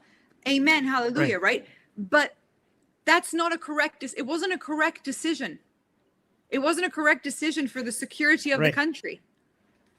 Yeah, that's the right way perspective, but that wasn't covered in the media. You didn't see that. It sounds hateful to. It sounds. I'm actually afraid of saying this because it sounds so. Maybe people would sound so. It sounds so ungrateful for the fact that the hostages have been released. Let me know if this is a bad thing to say, and I will not say it if it's like, if you could convince me that it's not correct. I think that preventing another October 7th is a higher priority than getting the hostages back. But if you say that out loud, it seems like you're saying that you don't care about the hostages. By the way, who created that pressure? The media created that pressure, because that's not correct. It is okay to say in one breath, of course we want the hostages home. Of course we feel sick from seeing these videos, which we shouldn't have even begun to see. Of course, but we also don't want future hostages. But we don't want thousands of terrorists released. The Israeli media covered this. The left-wing media covered just the hostages coming home, and it hardly touched upon the thousands of terrorists that got released. It wasn't part of the conversation. I mean, you're here because you released a. You were deemed a terrible person if you even mentioned it. Because what, you don't care about the hostages? They came after you and they made the hostages the main topic. People say to me, why did it take so long in Gaza? Well, I don't know. Did you see how quickly we did it up north? The reason was because of the immense political pressure. It was also because the war looked aimlessly, and it looked like an excuse for Bibi and all that. So it's not just like, oh, we don't even want to fight them. It's not enough to secure the hostages. It was all of that. It felt like they're prolonging the war and doing nothing, and we don't see any goal in the war, and the hostages are still there. By the way, as I said to you, my big issue with Netanyahu is that what the F with the aid?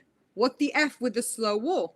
Go all out. Why do you care about what the world says? They're going to hate us anyway. And that's my belief in general. No. I think you need to be more pragmatic. It's not 0 and 1. Like, okay, let's be more pragmatic. Okay, the world, a lot of the world is going to hate you anyways, but you cannot lose the support of the US. You cannot afford to lose the support of the US. I agree. By the way, I have a whole show on this, and I explain this extensively. You need to do certain things. That Netanyahu constantly plays two chess games, and they're important to understand. You've got the massive geopolitical game that he's playing. That's Iran and America and UK and EU and all of that stuff. And he's playing internal politics. And they're very different. They're enormously different things. And he's playing both, and he's often juggling the intersection. The fact that Israelis are going to be upset at him. Let's say right now we have a conundrum, okay? There are 200 terrorists, Hamas terrorists, under a tunnel.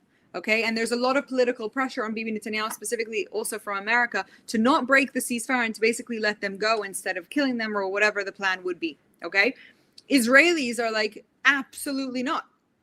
Don't let these terrorists get away with it. And America's like, do not escalate the war to this point. There's too much pressure on it. So now Netanyahu sits where he always sits, which is, how do I navigate my big geopolitics and my small politics? And he's always asking himself the question, which one right now is going to be more of a loss for me? And that's how he answers it. And I could write a thesis on how Netanyahu deals with these conflicts, and he's always dealing with these two simultaneous. So your criticism for Bibi is not fair, because he has to also manage into his international image of Israel. That's why he needs to do. I think that Bibi has disregarded the international image of Israel, and I think that he should be held accountable for that. I don't think that they have done any. I think if Bibi put his mind to actually figuring out how to present a proper PR thing outside, and I think it's probably the team that surrounds him that's in large responsible for that. I think he would figure it out, but he hasn't, and I think that's unacceptable, because I think there are real ramifications for it. I will agree, though, however, that it isn't fair of me to criticize the way the war was done, because, again, at the end of the day, it's all nice to say, let's not send in any aid. But if that means that we're not going to receive any support from America, and remember, most of this war, half the war, we were under a Biden administration that basically had our hands tied, that people have forgotten because they've gotten very comfortable with Trump, but we had our hands tied. But to me, the dependency on America that Bibi Netanyahu, under his leadership and his style of thinking, has kept going. Right? He has not at a certain point said, okay, we have to figure out how to totally sever from America and become independent from them.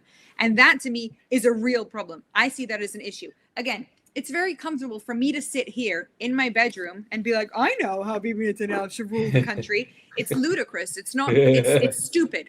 Do you know? It's stupid. And it's idiotic on anybody to think that they actually know all the calculations. What I can say that on a personal level, I feel and believe the hostages were released because of the Qatar assassination, because Israel said, screw the diplomacy. Yes. We're going strong. We're going all in. And I personally think that we should have done that from the beginning as self-respecting people, and we would have figured it out. If it would have been personal, and Trump got the credit. Of course, Trump got the credit. That's the Israeli media's fault. That is the Israeli and I was so shocked. I was so shocked when Witkoff was actually giving a speech in Tel Aviv.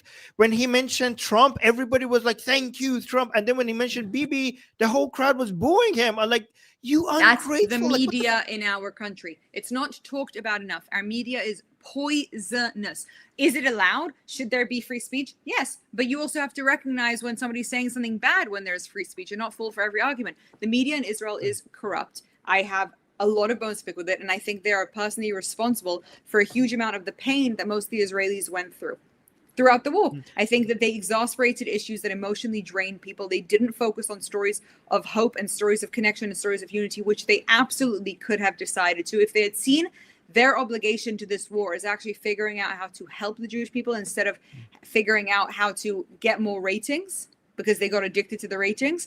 It was abysmal and disgusting. I mean, Roy, mute your mic. Can you hear me? Can you hear me? Yes. Just, how? Like, it's mute. Just click on the mic icon on the. The mic itself says that it's muted right here. Don't touch that. Just hit the mute. Okay, what was I saying?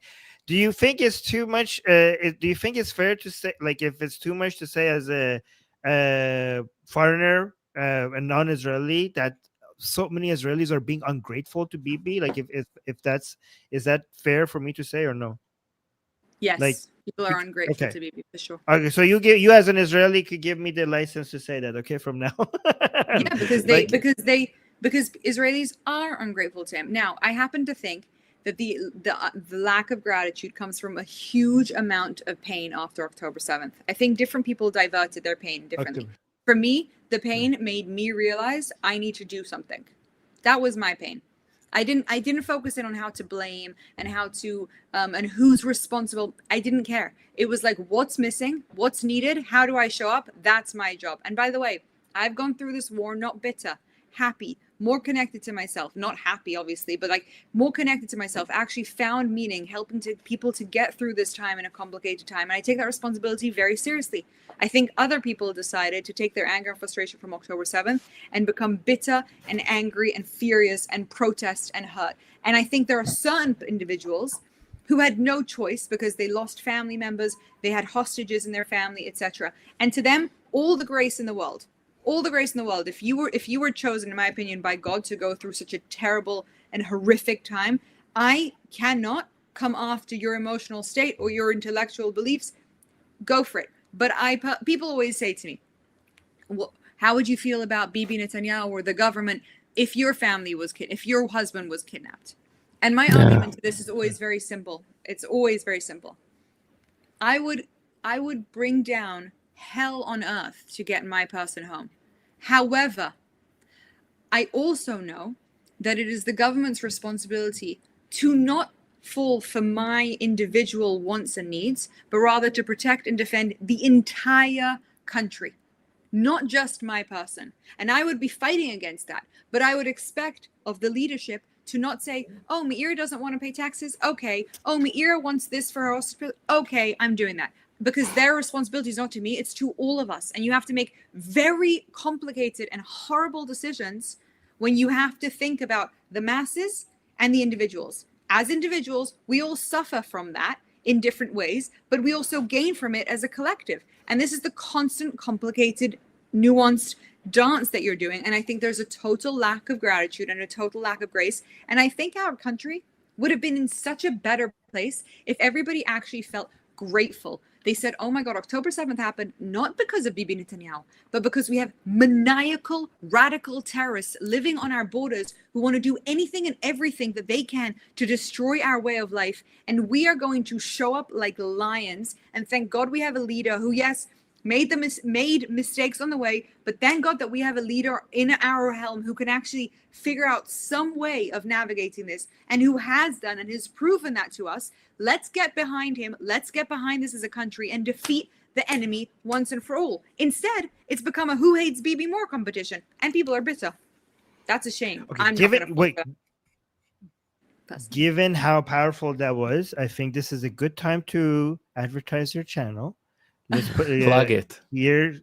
I put the link in the chat, guys, and the link is also in the description. Not that she needs my advertisements; she's like growing so fast. But I saw some people saying, "Give me Meira June her own YouTube channel." She has her own YouTube channel. One. By the way, when she says June, when this person is saying June, that's just Persian for deer, right? I know. So, I've read enough books over the years to know Baba June. Yes. So, guys, the link to her channel is in the description. Speaking of Iran, do you think Trump also, you talked about Biden holding Israel back. I think Trump also held Israel back. Yes. Especially during the 12-day war. I think you guys almost finished the job and Trump didn't let you. Okay. Yes. Because again, and I actually don't hold this against Trump. And I'll tell you why. Even though I think it was a What do you guys define as finish the job? What do you mean finish the job? I mean, well, Iran then Trump attacked, sent another, Trump stopped us from going back and retaliating properly. Yeah, just one strike, not like finish. Yeah. Trump said that he saved Khamenei's life. And Khamenei specifically. Yeah, so he's a pretty bad guy. Yeah, if Khamenei died, I don't know if we will have the Islamic Republic right now anymore. Yeah, like it might have been the end of the Islamic Republic, right? But yeah, how you were defending Trump? No, so defending Trump's a strong word, but I think Trump is the president of the United States. His interests are in the interests of the United States. Biden was mentally unwell and wasn't defending anyone or doing anything. Okay. He was just acting on behalf of other people. But Trump's responsibility is to the American people. And therefore, he is always going to have American agendas before Israeli agendas. The Israeli agendas are different. What Trump needed to do with Iran is basically to go in there, to set them back as much as possible, but to also keep his people happy. Right. Israel's needs were irrelevant in this. They just had the proper intelligence and they had the proof that Iran was moving forward and escalating because they were willing to fire ballistic missiles at us. So that meant Iran was now really taking their ability seriously and pushing the buttons. So Iran was becoming the Islamic Republic, not Iran. The Islamic Republic. Sorry, but you guys know what I mean when I say that. Okay, I'm used to talking to Israelis. The Islamic Republic. Okay. Yes, sorry, important distinction. And I actually tell people off on my channel all the time for not making that distinction. So thank you for No, it's okay. We Iranians are very sensitive about that, so it's okay. I know, and I'm also sensitive by it. I don't know why I made that mistake. I apologize. No, it's okay. In America, what happened when the Iran war started was Trump started to lose a lot. And we've seen this movement just expand, the woke right, the kind of America only, as we were talking about at the beginning of this episode, right? This kind of like, do I only care about myself and care about zero others? Or do we understand that we care about ourselves most and we also care about others? So this new American anti-MAGA movement, who's right wing, is this kind of, we only care about ourselves. He had to end that war as quickly as possible because he was getting so much hate for it. And he wanted to prove, he started that war and he ended that war with one goal, with two goals in mind. Number one, to put the Islamic Republic back as much as they possibly could. Number two, to prove all the people who hated him wrong in America, this kind of MAGA movement, this anti-MAGA movement. The only way he could do that was to say, no, I didn't start a war. No Americans got hurt. Nothing has gone out of control. Let's call this a win now and let's end it really quickly so that he's ended the war and he got this massive win under his belt, including the nuclear thing. He did what he needed to do. Is that the right thing for Israel? No. But is Trump's responsibility to Israel? No. This is my problem with our dependency on America. It happens to be that with Trump, we have somebody who's very much aligned on the goals and really sees a lot of what's a benefit to Israel. But at the end of the day, he's going to do what he thinks is right for him and is right for his country. That is not always going to be aligned with Israel. This is something that I spoke about extensively on my in my original podcast when I started talking about this topic. It's like the Israelis kind of fell into this, oh my God, Messiah. Trump is the new Messiah. He is on our side. He is very much aligned with us, but he has his own agendas. And that's something that everybody needs to remember and understand and appreciate. Thank God he's aligned with us, because if that man was not aligned with us, we'd all be we'd be in a very bad state. So speaking of alignment, do you agree that the Iranian people and Israeli people are very much aligned when it comes to their interests right now? Okay.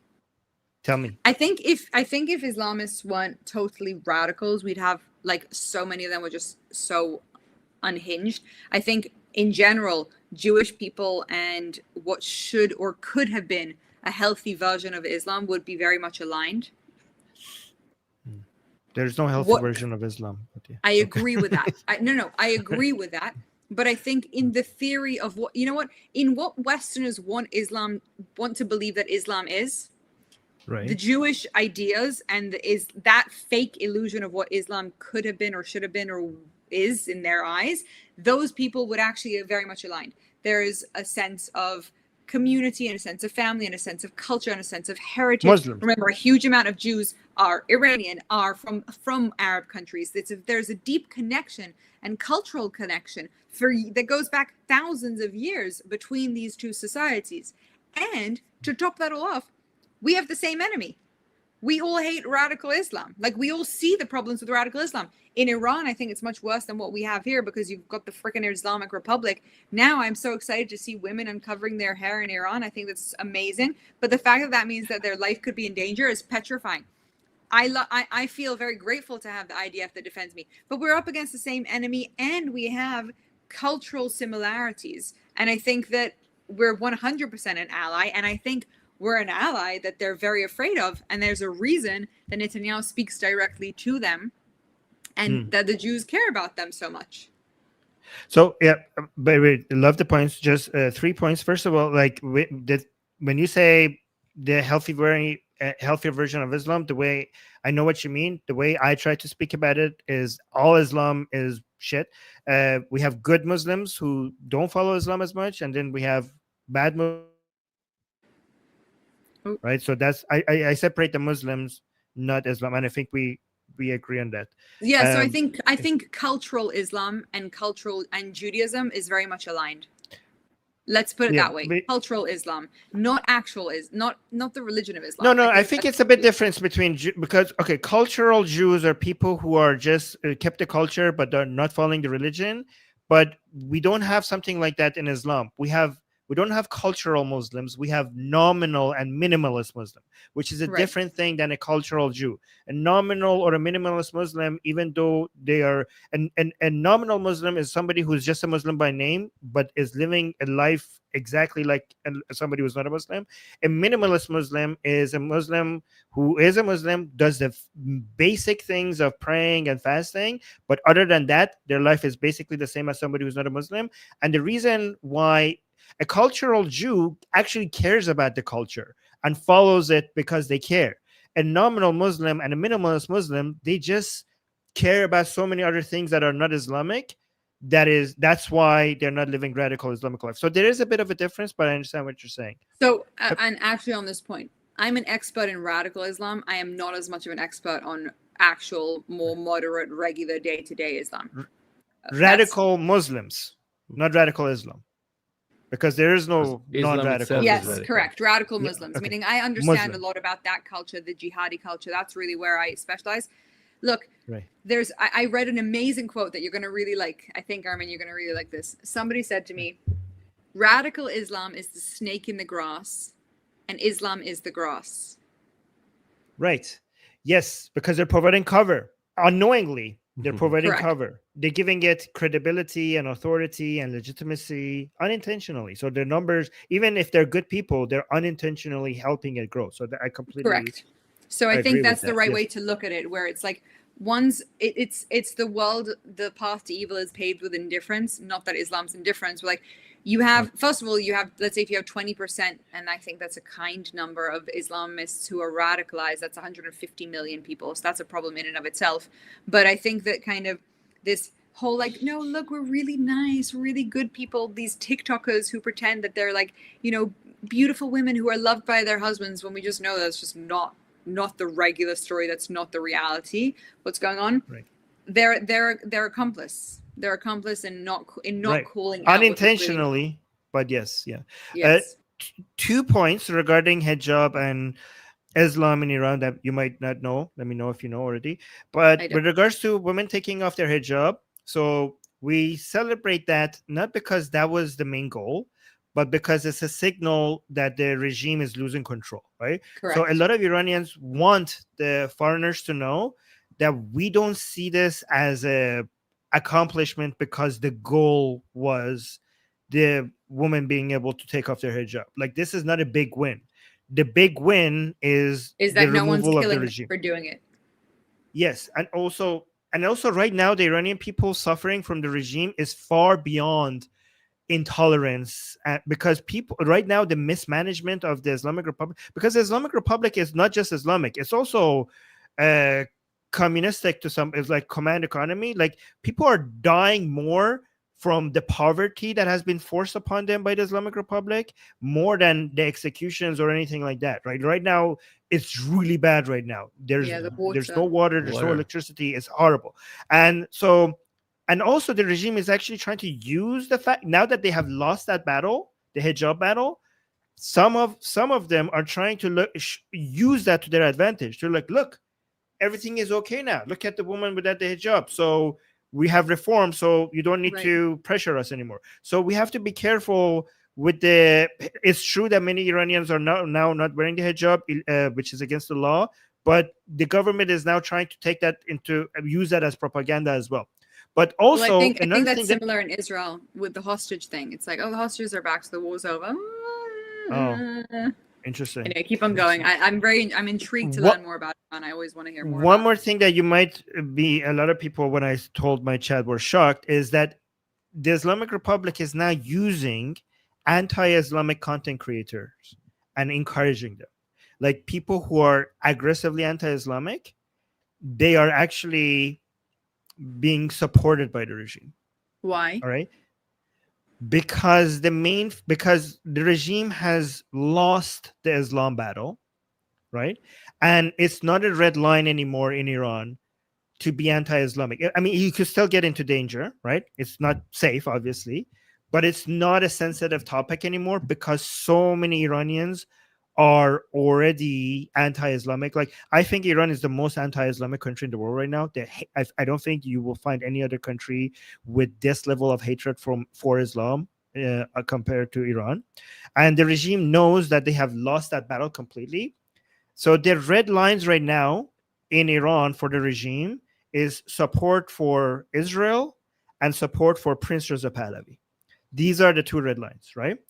And the regime knows that anti-Israel or anti-Pahlavi narratives will not sell if it comes from Islamic sources, because nobody will pay attention to that. Interesting. In fact, so they're basically trying to make the anti-Islam narrative aligned with the anti-Israel, so that if they see the anti-Islam thing is growing, they realize they're not losing from that, but they see the anti-Israel sentiment's growing as well. So if you can combine the two, then it's a win-win for them. Interesting. They're actually making the Islamic Republic is actually supporting anti-Islamic content and accounts, right?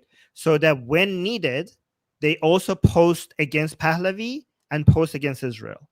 So this is very interesting. You see so many content creators that are constantly attacking Islam, making fun of Muhammad, making fun of the Imams. But as soon as, for example, Israel attacks, they're all copy paste the same narrative, like, oh yes, the Islamic Republic is bad, but we should be united with our government when somebody attacks us. It doesn't matter if the government is bad. We're all Iranians, and Iranians should be united against foreigners. And they all I'd love to copy see paste the that. same. I'd love to see proof of that. Like, I'd love to see the accounts that do that. Tell me more about. I need to stop heading out soon, but tell me more about Pavlani a little bit. I want to hear about him. What do you think? Pahlavi? Are you familiar with Prince Reza Pahlavi? Yeah, a little bit, but I want to hear from you. Okay, so Prince Reza Pahlavi is every single scientifically poll collected from the Iranian people, both inside Iran and outside of Iran, shows that he has the highest amount of support compared to anyone else among Iranians with a huge margin, right? And he is pro-West, pro-Israel, pro-secularism, pro-democracy, and also very much in defense of maintaining the border integrity of Iran, right? Pro-human rights, all of those things, right? He has a team which has come up with a plan to what to do after the Islamic Republic falls, and it's the most detailed, advanced plan I've ever seen for any revolution. There has never been in history a plan this detailed and by experts, by Iranian experts, written about what to do during the interim phase after the regime falls, right? So if you actually read it, it's pretty amazing. And if you go look at the plan that they have, and the team is very much celebrated. They just, in the past 2 years, Prince Reza Pahlavi's team has grown significantly, and their plans, they constantly come up with plans on what to do after the regime falls. And also, a lot of people misunderstand. They think Prince Reza Pahlavi wants to bring back the monarchy. If you actually look at his plan, that's not what they want to do. They want to come back and give the Iranian people the decision on what they want. So they're going to be a referendum, whether we're going to be a monarchy or not. But one thing, if you actually go study the plan, the foreign policy part of the plan, you could see in week 1 after the fall of the regime, one of the highest priorities of the foreign policy is the recognition of the state of Israel, which shows that there's a huge priority for them, right? So, but I've seen him pictured a lot with like pro-Israel influences, and like at events, they bring him to different places, right? Yep, he met with Netanyahu. Yeah, it was in Israel. He actually his travel to Israel was what sparked a lot of Iranians to now feel like it's not a taboo anymore to support Israel. So you could see if it was after his visit to Israel that every time you see in United Kingdom, Canada, UK, France, wherever, where people are waving the lion and sun flag of Iran, they also have Israeli flags with them. In fact, one thing you notice that if anywhere in Western countries where you see people coming in support of Israel, there's always an Iranian flag there in the middle of it, every single time, every single time. And this all happened after Prince Reza Pahlavi went there and supported, and people saw that it's not a taboo anymore to support Israel. So and I think this is supporting Prince Reza Pahlavi is, in my opinion, supporting Israel, because for Israel, defeating the Islamic Republic is not good enough. Because if you defeat the Islamic Republic and there's a power vacuum, and then something else fills it that is hostile to Israel, you're just basically back at square one, right? And also, if Iran gets separated into small little pieces, then what's going to happen? You're going to have a lot of civil war, and you're going to have so many little like Shia ISIS's growing in the region, and every single one of them is going to become a new Hamas or a new Hezbollah against Israel. The best solution for Israel is for Iran to become a strong, independent, united country that is an ally of Israel, and you're lucky to have a leader that is actually wants to get Iran there. Like before the Islamic Revolution of 1979, Iran and Israel were allies. Iran was one of the first countries that recognized Israel as a state under the Pahlavis. And if we get back to that, imagine if we have two countries that are fighting for two countries with nations that are on team life against the cult of death. Like look at our chants. Like you say Meira K, which has life in it, and we say Zan Zindagi Azadi, which has life in it. Say that again. So you guys say I want to hear the what? Zan Zindagi Azadi. Zan Zindagi Azadi. Woman, life, freedom. Woman, life, freedom, yeah. Woman, life, freedom? Woman, life, freedom. Which words women? Zanza? Zan is woman. Zindagi is life. Zendegi. Azadi is freedom. And if you want to Azadi. complete it, Zendegi Azadi. That's such a cool word. Yes. Zendegi Azadi. It's made Indian. Yes. Yes. That's And such a good actually, one. the full version is then Mad Mihano Abadi, which means man, nation, prosperity. So it goes with woman, life, freedom, man, nation, prosperity. That's the full By the version. way, I love that because that's like actually just comes right back to the difference between like males and females and their contribution, which is really like women, life, freedom, the idea that women bring life but also bring freedom and happiness and spirit. And then the man one Right. is, what do you say, man, nation, what was the next one? Prosperity. Prosperity, right? They are the ones responsible for the nationhood, for the identity, and for the success. And that's like literally the distinction. The women bring the freedom and the light and the life, and the men bring the direction. And I love that. I think it's beautiful. I want to comment not on what you said, but actually on one of the comments that's come up. Can I do that?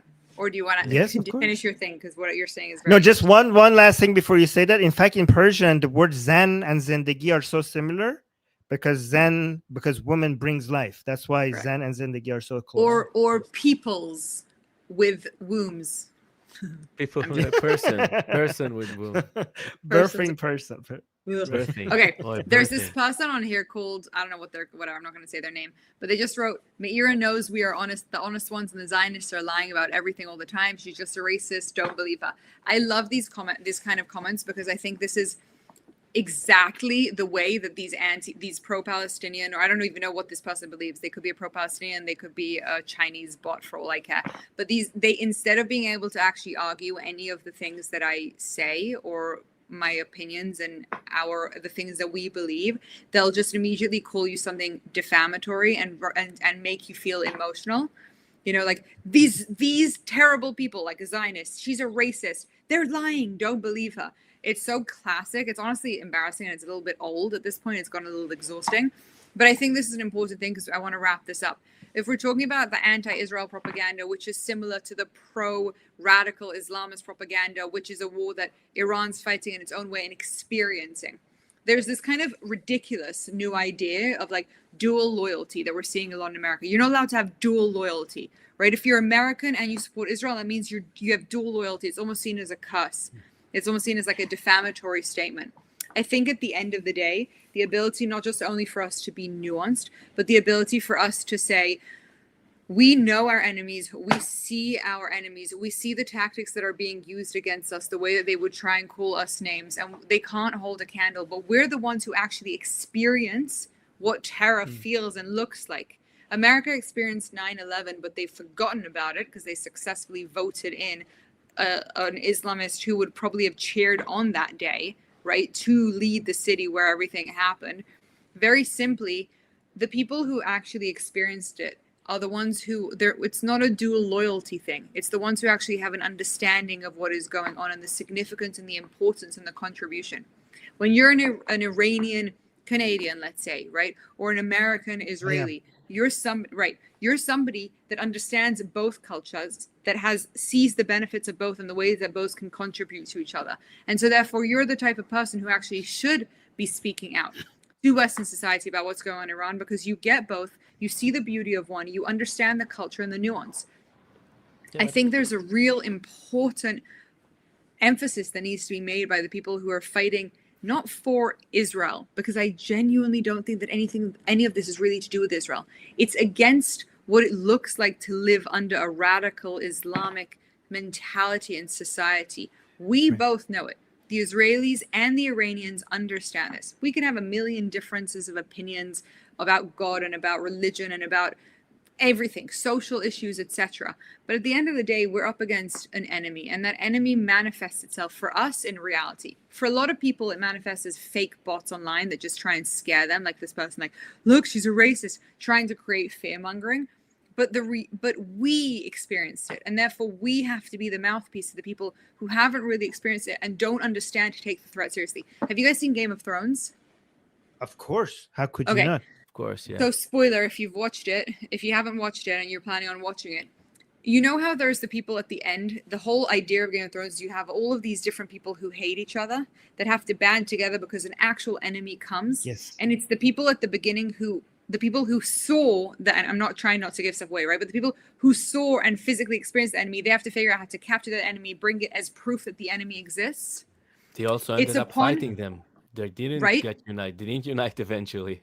They had to go get the corpse. They had to go get the corpse to go to show that this thing is real. Help. It didn't help. It didn't help because the people couldn't put it. But in the end of the day, but what ended up helping when the people who were powerful and capable actually brought their skill sets and didn't hold back and decided that they were putting all of their energy to focus in on that. The Iranian people, when they succeed in defeating the Islamic Republic, and the Israeli people have an absolute obligation to the Western society to be saying every single day and calling this stuff out every single day, because we have experienced it. We know what it looks like. We understand the real threats of it. And to me, I think that's kind of the note that I want to end on. Don't be afraid of the bullying. Don't even listen to it. It's ridiculous. It's bot-like and it's pathetic. It has no substance to it. The people who have experienced it are telling everybody in the world to pay attention. Pay attention to what's happening. Do you have time for me to agree with you a little bit? Yes, I have 3 minutes. Okay. First of all, that's a really good example, because the army of the undead is really good comparison to what Islam stands for, and the fact that they're on team death and we're on team life, and again makes us even a better comparison. And I also think that the fight that Israel is fighting right now is not for the sake of Israel, it's for the sake of the world. And I think many Israelis might not even know this, because the enemies of Israel are trying to destroy Israel because Israel is in the way. They're not going to be content with Israel. They're going for the rest of the world. This was a 3-phase plan. Phase 1 was to remove Pahlavi from Iran so that they could capture Iran. Phase 2 is to destroy Israel so that they could capture the Middle East. And the intention is to destroy what they call Western imperialism, what we call is the world liberal order. And that they want to destroy that. And if people don't understand what that means anyone, anywhere, that's everything that you enjoy, the standard of life that you enjoy, all the economic prosperity that you enjoy, all the stability that you enjoy, all the peace that you enjoy is because of an order, a system that has been put in place ever since World War II that is being backed by the US military. And Islam is not just a religion, it's a world order. It's a world order. It's not a really. It's a world order that is competing with this new world order that we're in, and the intention is to destroy all of that. And this tiny little country of Israel in the Middle East has managed to stop all of that from spreading all around the world. So a support for Israel is not a support for Israel. It's support for Israel, supporting the entire planet. And that's why I support Israel. And I also think Israel needs the Iranian people, because fighting as good as Israel is, Iranian people need Israel and Israelis need Iranian. Because what Iranians lack, Israelis have. We are unarmed and you have the best weapons. But what the Israelis, and Israelis know how to have. But what Israelis don't have is enough boots on the ground to be able to do regime change in Iran. That's why Israelis need the Iranian people to do regime change. And I think that's why the unity between the Iranian people and Israeli people could end this madness to a huge degree. And that's why I hope, yeah. Go on. No, that's why I hope you mentioned Prince Reza Pahlavi, you researched Prince Reza Pahlavi and mention him on your channel, Meira, at some point in one of your videos. I will do. I'm happy to. I actually really like him. I've read a bunch of stuff about him. Look, I think I just want to add one more point to that, which is important. I agree with everything that you said. I think that we're allies. And I think, the reason that I find it ironic almost that this is like an atheist channel, that's the name of it, is because at the end of the day, this is a religious war. The focus on Israel is historically a religious reason. Islam has an Achilles heel, which is the fact that the Jewish people were chosen by God and we are undefeatable. And that doesn't align with their religion and their belief of being able to take over the world. It is the reason that at the beginning of everything, they center and they focus on the Jews first. They want to see that they can take us over. And until they succeed in taking us over, they don't. There's a religious undertone to this. In my own, again, you might not think it's a God thing, but I think that for them, this is a religious war. And for Israel, in many ways, This is a religious war. Now, that religion might not be the Torah or the rules that you think God gives, or that it might not be revolved around God, but it's revolved around the idea of Western society and Western values, good versus evil. To me, as I said at the beginning before we even started recording, God is that good thing in the world, that energy, the thing behind that pumps, that makes the universe continue, whatever you want to call that. We are good versus evil. That is the basic fight. And all people who are on the side of good have to band together, because this evil is very, very powerful. But I feel and believe, and I will always feel and believe, that at least we have God on our side. It might look scary and it might look petrifying, but there's a reason they always hone in on us. Historically, we are undefeatable, we are unbeatable. And if they want Islamic domination, they need proof that they actually have that, and they're never going to get it. So their downfall is coming upon them. You mean I agree. uneradicable, not undefeatable, I right? might. Because we were defeated a few times. What? No, eventually. No, I think I agree with you that the Israelis are, at the end of the day, maybe not every fight, but at the end of the main battle, they're undefeatable, but not for religious reasons. I mean, I consider Zionism to be a secular movement. The main founder of Zionism were not non-religious people.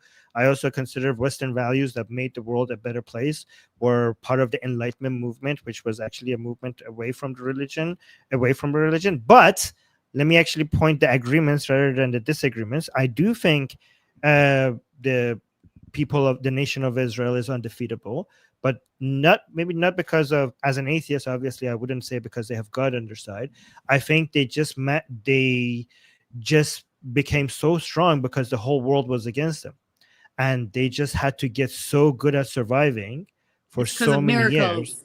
Because of miracles. Yeah, but I know you say that as a religious person. As an atheist, I think when you are a group of people that the whole world is intending to eliminate you, and you manage to survive that, you develop a set of skills and a set of cultures and a set of methods and a set of values that makes you stronger than others, and that explains why Jews are so good at adapting and surviving. I think that's the reason. I mean, I give you secular fragility. Yes, exactly. God's gift to mankind through the Jewish people is anti-fragility. I think the Jews didn't inherit that it wasn't a gift from God. I think I give the Jews more credit.